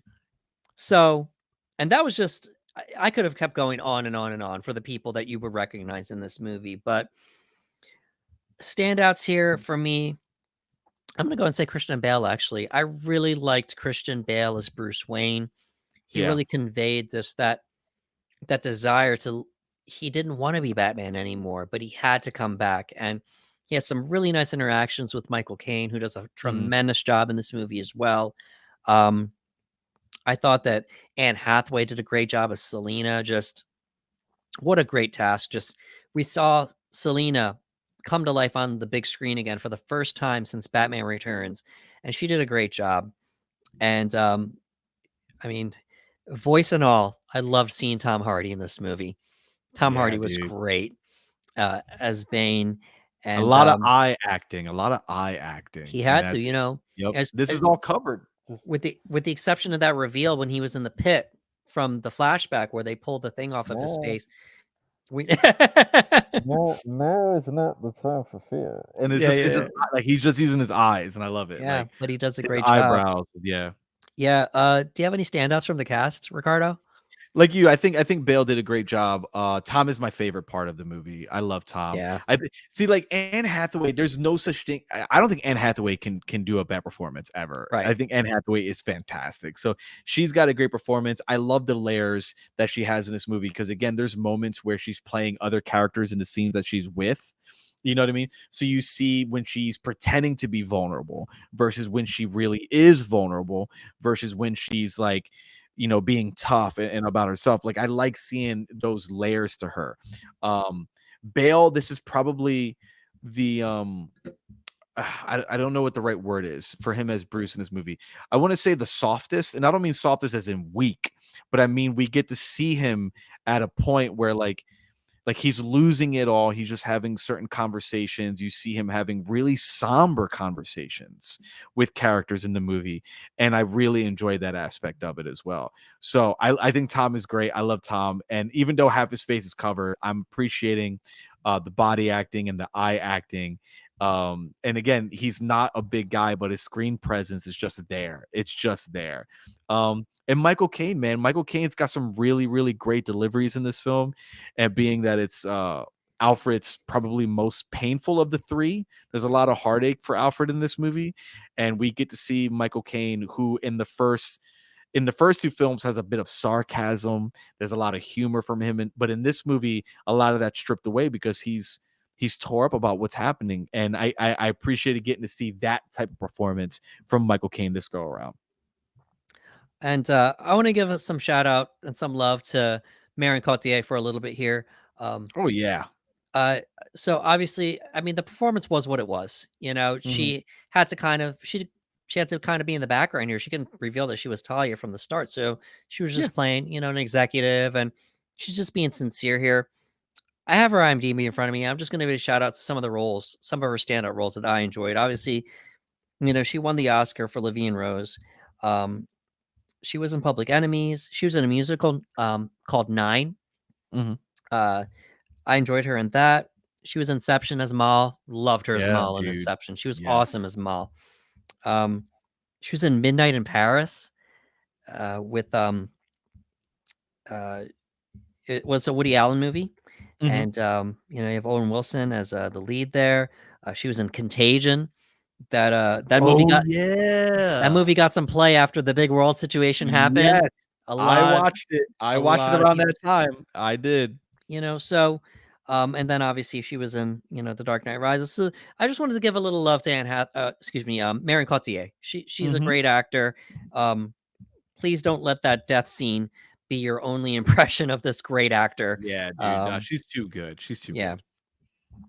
Alrighty, so we're gonna do a little bit of scene study here, just well, not scene study, line reading, and have a little fun here. We're gonna do the first interaction between Bruce Wayne and Selina, and Ricardo's gonna play Bruce, and I'm gonna play Ooh. Selina. All right. You don't seem happy to see me. You were supposed to be a shut-in. I felt like some fresh air. Why didn't you call the police? I have a powerful friend who deals with things like this. Was a brazen Kasi for a cat burglar. Yeah? Who are you pretending to be? Bruce Wayne, eccentric billionaire. Who's your date? His wife's in Ibiza. She left her diamonds behind, though, worried they might get stolen. It's pronounced. Ooh, I don't know how to pronounce this. How do you pronounce this? Ibiza. Ibiza. Okay, here we go. It's pronounced Ibiza. You would want these folks realizing you're a crook, not a social climber. You think I care what anyone in this room thinks of me? I doubt you care what anyone in this room thinks of you. Don't condescend, Mr. Wayne. You don't know a thing about me. Well, Selina Kyle, I know you came here from your walk up in Old Town, a modest place for a master jewel thief, which means that either you're saving for retirement or you're in deep with the wrong people. You don't get to judge me because you were born in the master bedroom of Wayne Manor. Actually, I was born in the Regency room. I started out doing what I had to. Once you've done what you had to, they never let you do what you want to do. Start fresh. Ugh, there's no fresh start in today's world. Any 12-year-old with a cell phone can find out what you did. Everything we do is collated and quantified. Everything sticks. Is that how you justify stealing? I take what I need from those who have more than enough. I don't stand on the shoulders of people with less. Robin Hood. I think I do more to help someone than most of the people in this room. Than you. You think maybe you're assuming a little too much? Maybe you're being unrealistic about what's real in your pants other than your wallet. Ouch. You think all this can last? There's a storm coming, Mr. Wayne. You and your friends better batten down the hatches, because when it hits, you're all going to wonder how you ever thought you could live so large and leave so little for the rest of us. You sound like you're looking forward to it. I'm adaptable. That Selina quote is one of my favorite quotes of the movie. Excellent.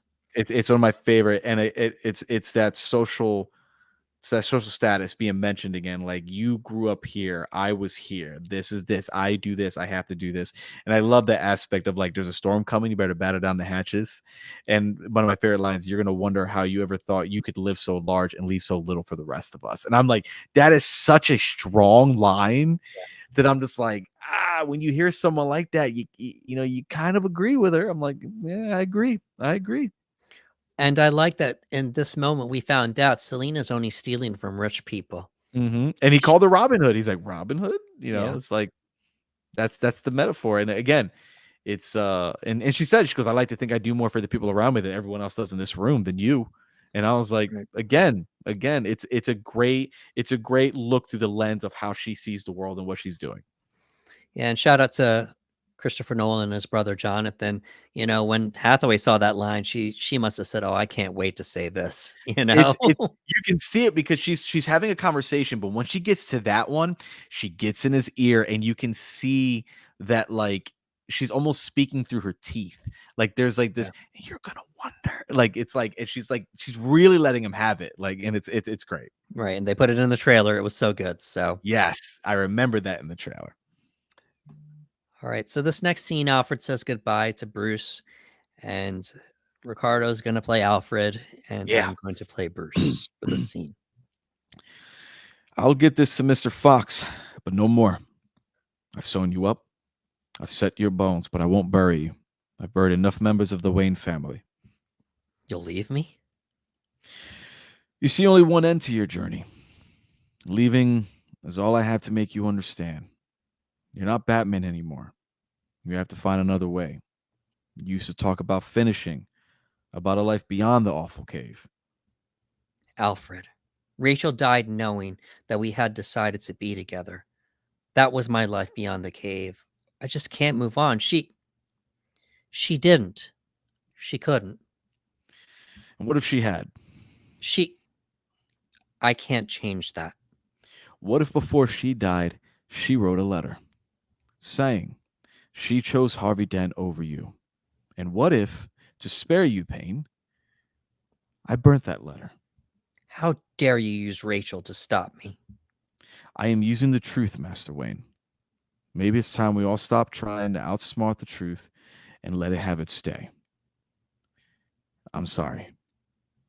You're sorry? You expect to destroy my world and then think we're going to shake hands? No, no, no. I know what this means. What does it mean?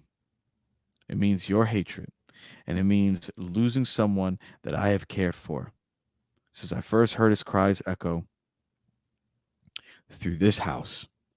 But it might also mean saving your life, and that is more important.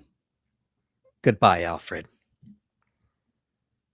Again, one of my favorite scenes in the movie. I remember texting you like, "Oh, this scene is so good," because Yeah. like, Alfred's at his wits' ends. He can't be a part of this anymore. And it is to Bruce, it's a very low blow to bring Rachel into this conversation. And I thought that it was interesting too that Bruce said, "Look, my life beyond the cave was her. It was her, and with like she was gonna go with me or wait, and that's gone. She believed in it, and I can't turn that off. I can't get away from that." And Alfred he throw a Hail Mary, and he's like, what if I told you she chose Harvey? How about that?" And I say, "Oh man." This next scene is the fight between Bruce Wayne and Batman. No, excuse me, Batman and Bane, rather. And yes, absolutely. So I'm going to ask Ricardo to play Batman, and I'm going to be Bane for this scene. So Not as serious as yours. So okay. You made a serious mistake. Not as serious as yours, I fear. Bane. Let's not stand on ceremony here, Mr. Wayne. Peace has cost you your strength. Victory's defeated you. Theatricality and deception, powerful agents to the uninitiated. But we are initiated, aren't we, Bruce? Members of the League of Shadows. And you betrayed us. Us? You were excommunicated by a gang of psychopaths. I am the League of Shadows, and I'm here to fulfill Ra's al Ghul's destiny. You fight like a younger man, nothing held back. Admirable, but mistaken. You think darkness is your ally, but you merely adopted the dark. I was born in it, molded by it. I didn't see the light until I was already a man. By then, it was nothing to me but blinding.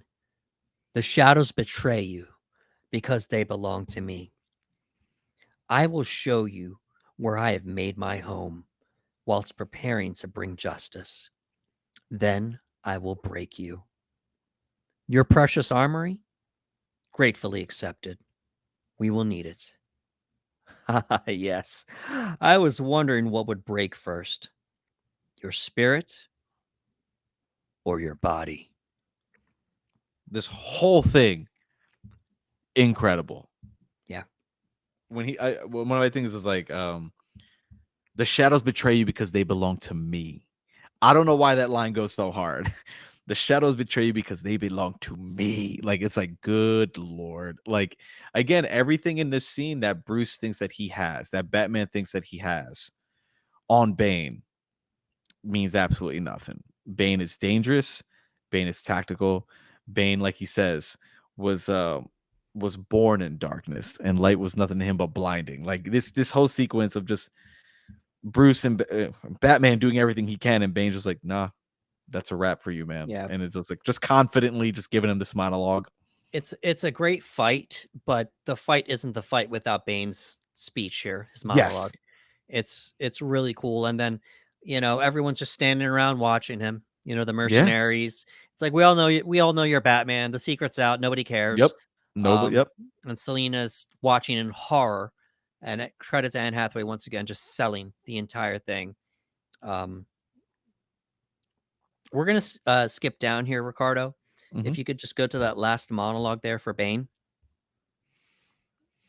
All right. Is it the behind you stands a symbol? Yeah, and Okay. I hope you're ready to read because I want you to do this part. Ooh, okay. Yeah, so have some fun with this. Okay. Behind you stands a symbol of oppression, Blackgate Prison, where 1,000 men have languished under the name of this man, Harvey Dent, who has been held up to you as the shining example of justice. You have been supplied with a false idol to stop you, tearing down your corrupt city. Let me tell you the truth about Harvey Dent. From the words of Gotham Police Commissioner James Gordon, the Batman didn't murder Harvey Dent. He saved my boy. Then took the blame for Harvey's appalling crimes so that I could, to my shame, build a lie around this fallen idol. I praise the madman who tried to murder my own child. Well, I can no longer live with my lie. It is time to trust the people of Gotham with the truth. And it is time for me to resign. And do you accept this man's resignation? And do you accept the resignation of all these liars, of all the corrupt? We take Gotham from the corrupt, the rich, the oppressors of generations who have kept you down with myths of opportunity, and we give it back to you, the people. Gotham is yours.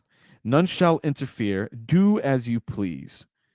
But start by storming Blackgate and freeing the oppressed. Step forward, those who would serve, for an army will be raised. The powerful will be ripped from their decadent nests and cast into the cold world that we know and endure. Courts will be convened. Spoils will be enjoyed. Blood will be shed. The police will survive as they learn to serve true justice. This great city, it will endure. Gotham will survive. What a monologue. Bane dropped the mic on everybody at that point because you see him giving this speech and everyone's listening and going, wait, what? Yeah. And Blake is listening and Gordon's listening, and Blake is like, everything that happened was based on a lie. Everything that led up to the Dent Act based on a lie. And Gordon's just like, hopefully one day you have a friend who's willing to do the hard things. So you don't got to stick your hands in the filth. And Blake is like, your hands look plenty filthy to me, Commissioner. Like this whole sequence. And Bane is just like getting everybody riled up, and that score swelling up. And you see the prisoners from Blackgate coming out holding all weapons and whatnot. And he's like, and do you accept this resignation? Like he feels like a politician in this moment. Like he's just egging everybody on. And then he's a manipulator. Like he's like, and the city is yours. Like, this is your city. And it's just like, man, what a master manipulator. Yeah, it's at this moment, this is where Bane, he owns everything at this point. Yep, that's because he had already previously said that somebody has a detonator. If anybody tries to get out of the city, we're going to hit it, and it's going to blow the city sky high. To the point where the president doesn't want to risk anything. We don't negotiate with terrorists. Gotham, we're thinking about you. And then Blake asks Gordon, what's that mean? He means we're on our own. That's what that means, but you're right, though. Just Blake is like, Gordon, how could you? Well, I had to get my hands dirty, but you wouldn't see that. He's like, they look plenty dirty to me. Yeah, and it's a raw moment because Bane, as the antagonist in the film, at this moment is merely dropping the truth. It's a truth bomb. It was Gordon's speech that he read to the people, that Gordon was willing to resign and finally out the truth. And Bane uses that to manipulate the people and say, see, look, like they're corrupt. Every one of them are corrupt. The people that are supposed to be serving you and serving justice are corrupt. We're not that. We're going to be better than that. Take back your city and we will teach the police who survive true justice. And then again, you get those courts with Cillian Murphy in there just doing his thing and sentencing people to exile and whatnot. And they're like, hey, this is our judicial system. All right, well, we're going to start wrapping things up here. We already touched on a few theories. I wanted to touch on a couple more. And we had some casting rumors, and the biggest ones were probably who were the villains going to be. And I saw that, well, you remember, it was going to be Riddler. Riddler was the big one, and then Penguin. And the top two choices I saw were Leonardo DiCaprio as Riddler, because he was just an Inception, and Philip Seymour Hoffman as Penguin, because he had just been doing such great work at the time. And Nolan didn't do either person. Neither person was in the movie. So I thought that was great, but there might have been some truth to that rumor, because both those villains were going to be in Ben Affleck's The Batman. And it didn't come to pass. And then Matt Reeves grabbed both those villains for his The Batman movie. He's like, oh, Penguin, Riddler, got it. Yes, exactly. So the Nolan Batman movie with Penguin and Riddler didn't happen, but eventually we got to see them together on screen. Yes, we got to see. I remember the Leo rumor, and I was so excited. I remember thinking like, oh, because not only was it, the idea of Leonardo DiCaprio doing a comic book movie, but I was so interested in seeing Leo play like a straight up villain in a comic book film. Yeah. And I'm already thinking about him having a scene with Christian Bale, right? Like I'm like, Yeah. oh, think about that scene with Leo and Christian Bale.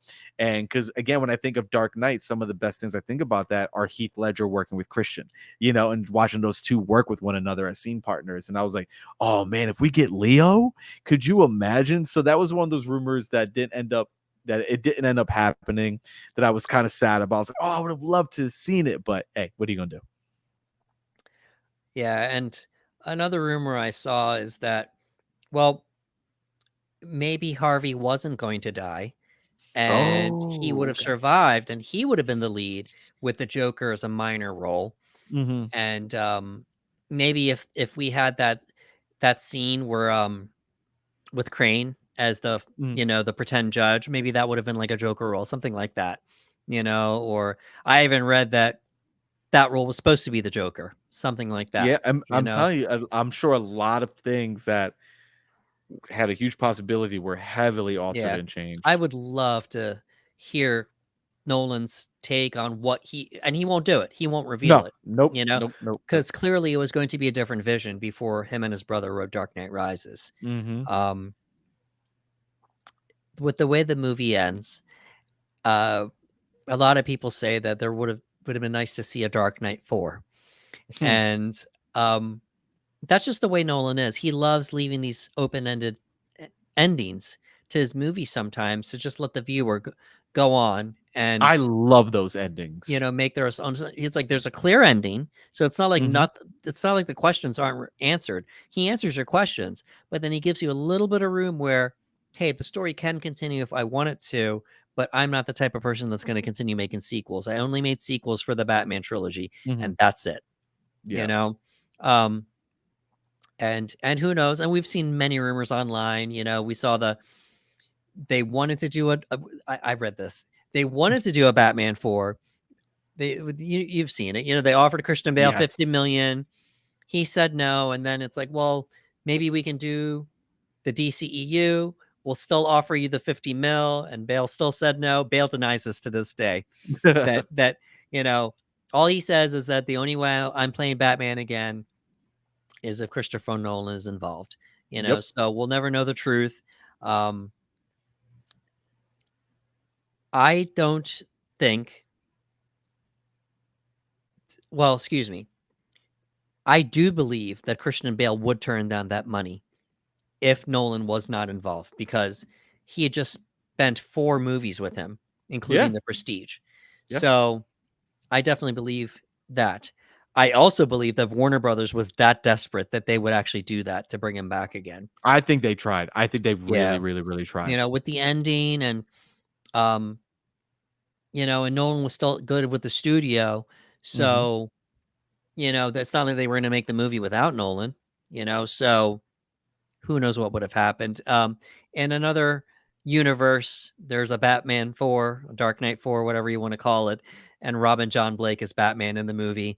And Yeah. who It would have knows? been it technically probably would have been Nolan's version of Batman Beyond, where Bruce is retired Right. and he's teaching John Blake how to be this Batman character. I remember so many fan-made posters with John Blake, with the Dark Knight 4, Batman 4. Like I remember seeing so many people, because like you said, what I love about Nolan's endings, and I love this about when directors do this, is when they give you something where they allow you as fans to speculate, have your own head canon following. Like you get to drive home and still think about the movie and like, oh man, could you imagine if they do this? Like that's just fun to me.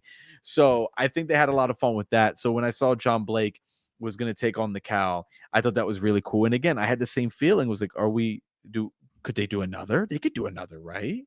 Right? Would they get Bell back? Sure, that'd be cool. And it'd be equivalent. So, like, I would not be surprised. Look, Warner Brothers was making a lot of bank with these movies. The Dark Knight Rise. Again, these were pop culture events. Like, I remember everyone and their mom going to see these movies, midnight showings, multiple viewings. I saw this 3 times in theaters. I had friends do the same. So these movies were significantly bigger than a lot of stuff they had been doing. So I would not be shocked in the least if they were trying very hard to do more to get Bale back for any type of Batman roles. Like if we could just get Bale back, let's go. But I agree. I think Bale, saying that he'll only do it if Nolan's involved. I think that's very commendable. I love when actors have that kind of camaraderie with directors and whatnot, whether they're getting blessings or they just say, "Hey, I'll do it if I get to." I'll do it if I'm able to work with this person. And I think that's really cool. So, yeah, it'd be crazy to think they didn't try to get him back for anything. A lot of people consider The Dark Knight Rises to be one of Christopher Nolan's weakest films, if not his weakest film. I don't know if I would agree with that as far as his weakest film. And to be honest with you, now that we're older now, and we've had a chance to go through his filmography periodically, and we're doing it now. I don't know if I could pick one as his Yeah. weakest film, or my least favorite Nolan film. I could probably give you my least favorite Nolan film. I don't know if I could pick his weakest film. Yeah, because it's a different type of terminology. Like when you're talking Yeah. about weakest, like a lot of people will take that and be like, oh, it's his weakest film, so therefore it's a bad film. So like I try to stay away from that word as well. And it's like, oh well, which one? I could put these movies in the order of which ones I like the most to like the least. But again, you're comparing greatness to good and good to fantastic. It's like it's hard to do that. It's like, they're all good in their own right, at least to me. At least to me. Right. And we addressed some of those nitpicks, that maybe some people have had, or the things that we noticed as well.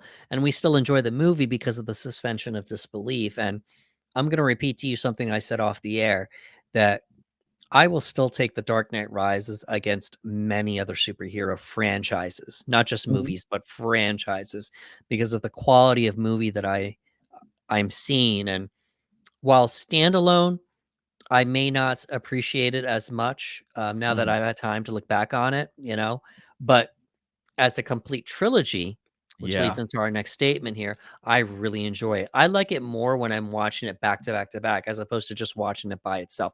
Can I just watch it by itself and enjoy it? For sure. sure.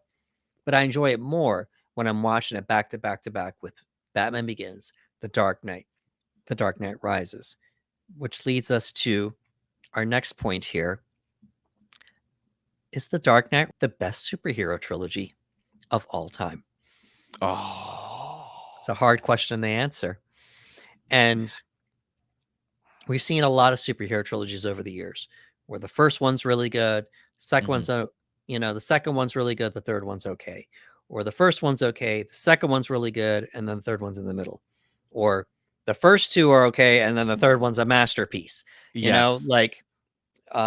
And I'm actually thinking of certain trilogies when I'm naming those, but I'm not going to I'm say. doing it right now. Like I'm thinking in my head, I'm like, all right, this trilogy. Yeah, Okay. and we've had a lot more trilogies since this trilogy, and there's plenty of movie trilogies that I enjoy that I felt broke the curse of the three.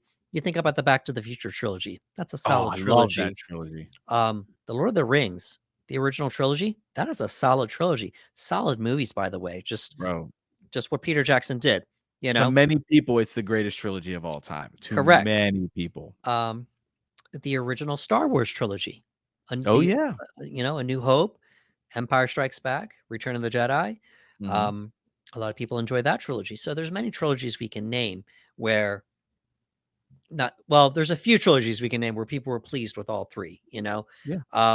But as far as superhero trilogies, I honestly, personally speaking, I can't name many where I was just as pleased with all three as opposed to liking one or two more than one of the other ones. Yes. Um, for me, I want to say I think it's the best superhero trilogy. We haven't seen something where all three were solid.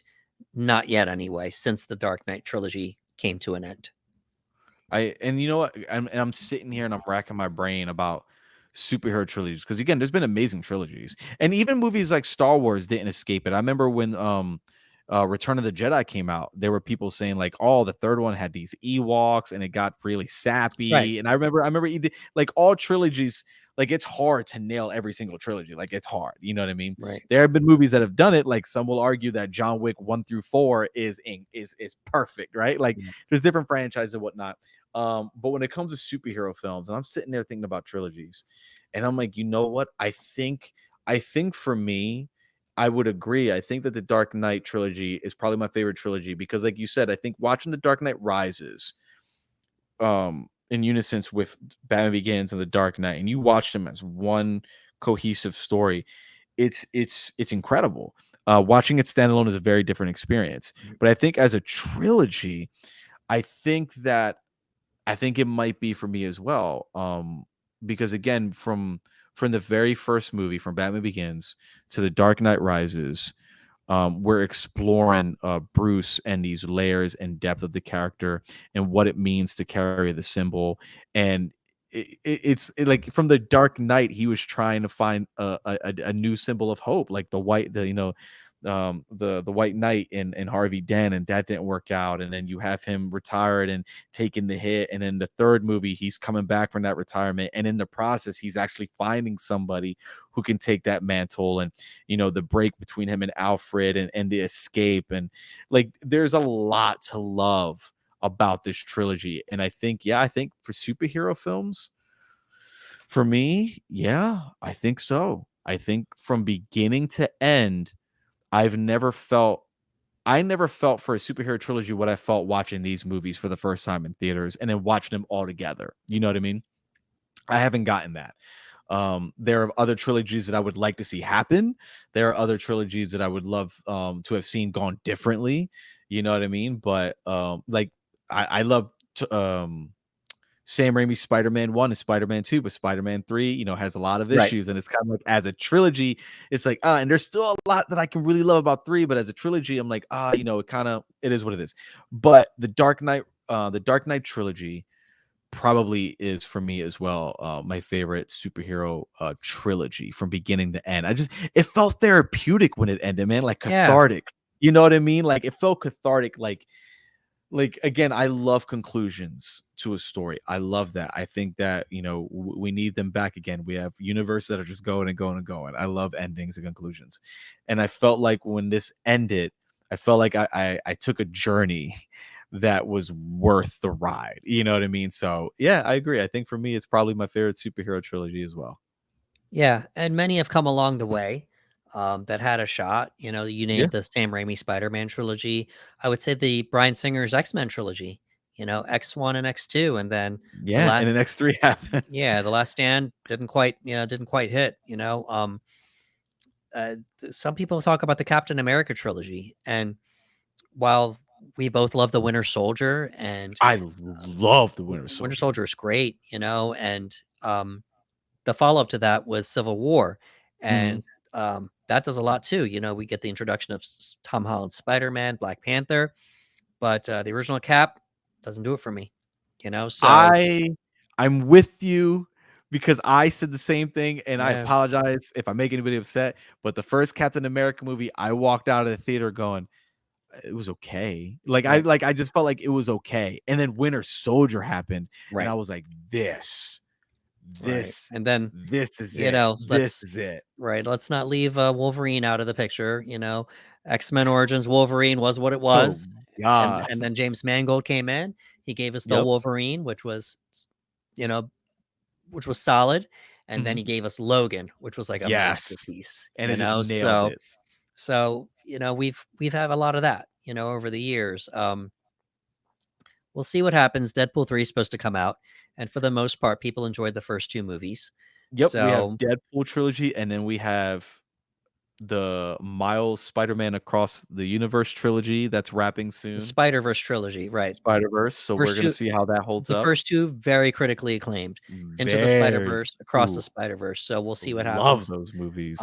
with that, and then many of the heroes in the MCU have had their trilogies and such, Mhm. but, um we haven't really heard the conversation as much, as far as the best superhero trilogy. So, all Yeah. right, so here we go. Bold statement. I believe the Dark Knight trilogy is the greatest superhero trilogy of all time. Yeah, I mean, it's hard to argue, man. It's again because, like, again, we see fluctuation, we see up and down in trilogies, but I can't help but just look at the overall story from Batman Begins to The Dark Knight Rises, and just watching these characters grow and evolve throughout, and the stories, and just I can't look at that as a trilogy and go, it's not my favorite. It has to be my favorite. It has to be, because it ain't the Blade trilogy. I tell you that. I tell you that. I tell you that. No Yeah. disrespect to Blade, you know what I mean? But yeah, all joking aside, I think it's my favorite as well, because again, Yeah. I've yet to see a superhero trilogy do for me what the Dark Knight Rises, excuse me, the Dark Knight trilogy did for me. I think we're just going to wrap things up here. I would encourage our viewers to go back and not just watch Dark Knight Rises, but to watch the entire trilogy Yeah, from, dude, as a trilogy, take a yeah, weekend, from beginning to end. go for it. It might hit you a little different Mhm. because when you see what Christopher Nolan did as far as beginning to end, um, it ends up being something pretty special and something pretty Yeah, cool. It's once again, they're the only movies in Christopher Nolan's filmography where he did sequels. Nothing yeah, else. Nothing else until we get that Inception sequel one day, which will never happen, you yup. know? So, just all joking aside, I would urge our viewers and listeners to give it a second chance. And, sometimes this is going to be an ongoing theme with us as we continue the podcast here. Your opinions on films will change as you get Yeah, older. You know, 100%. the things that you didn't like, you might like now, and the things that you used to like, you might not like as much anymore. So Very true. that's as far as that goes. So, folks, that was the Panel Bros official breakdown of The Dark Knight Rises. Oh If you yeah. could please give us a like, share, and subscribe, we would really appreciate it. And also, if you could leave us some comments below, letting us know how you felt about The Dark Knight Rises. Folks, stick around. We are continuing our filmography of Christopher Nolan. What's next? I believe it is Interstellar. Yes, bro. I'm gonna cry. Yeah, Interstellar's our next one, so we're just moving along here. So please stick around. There's still some more to come. For Ricardo Segura, this is Anderson Marchak saying thank you for coming to the panel.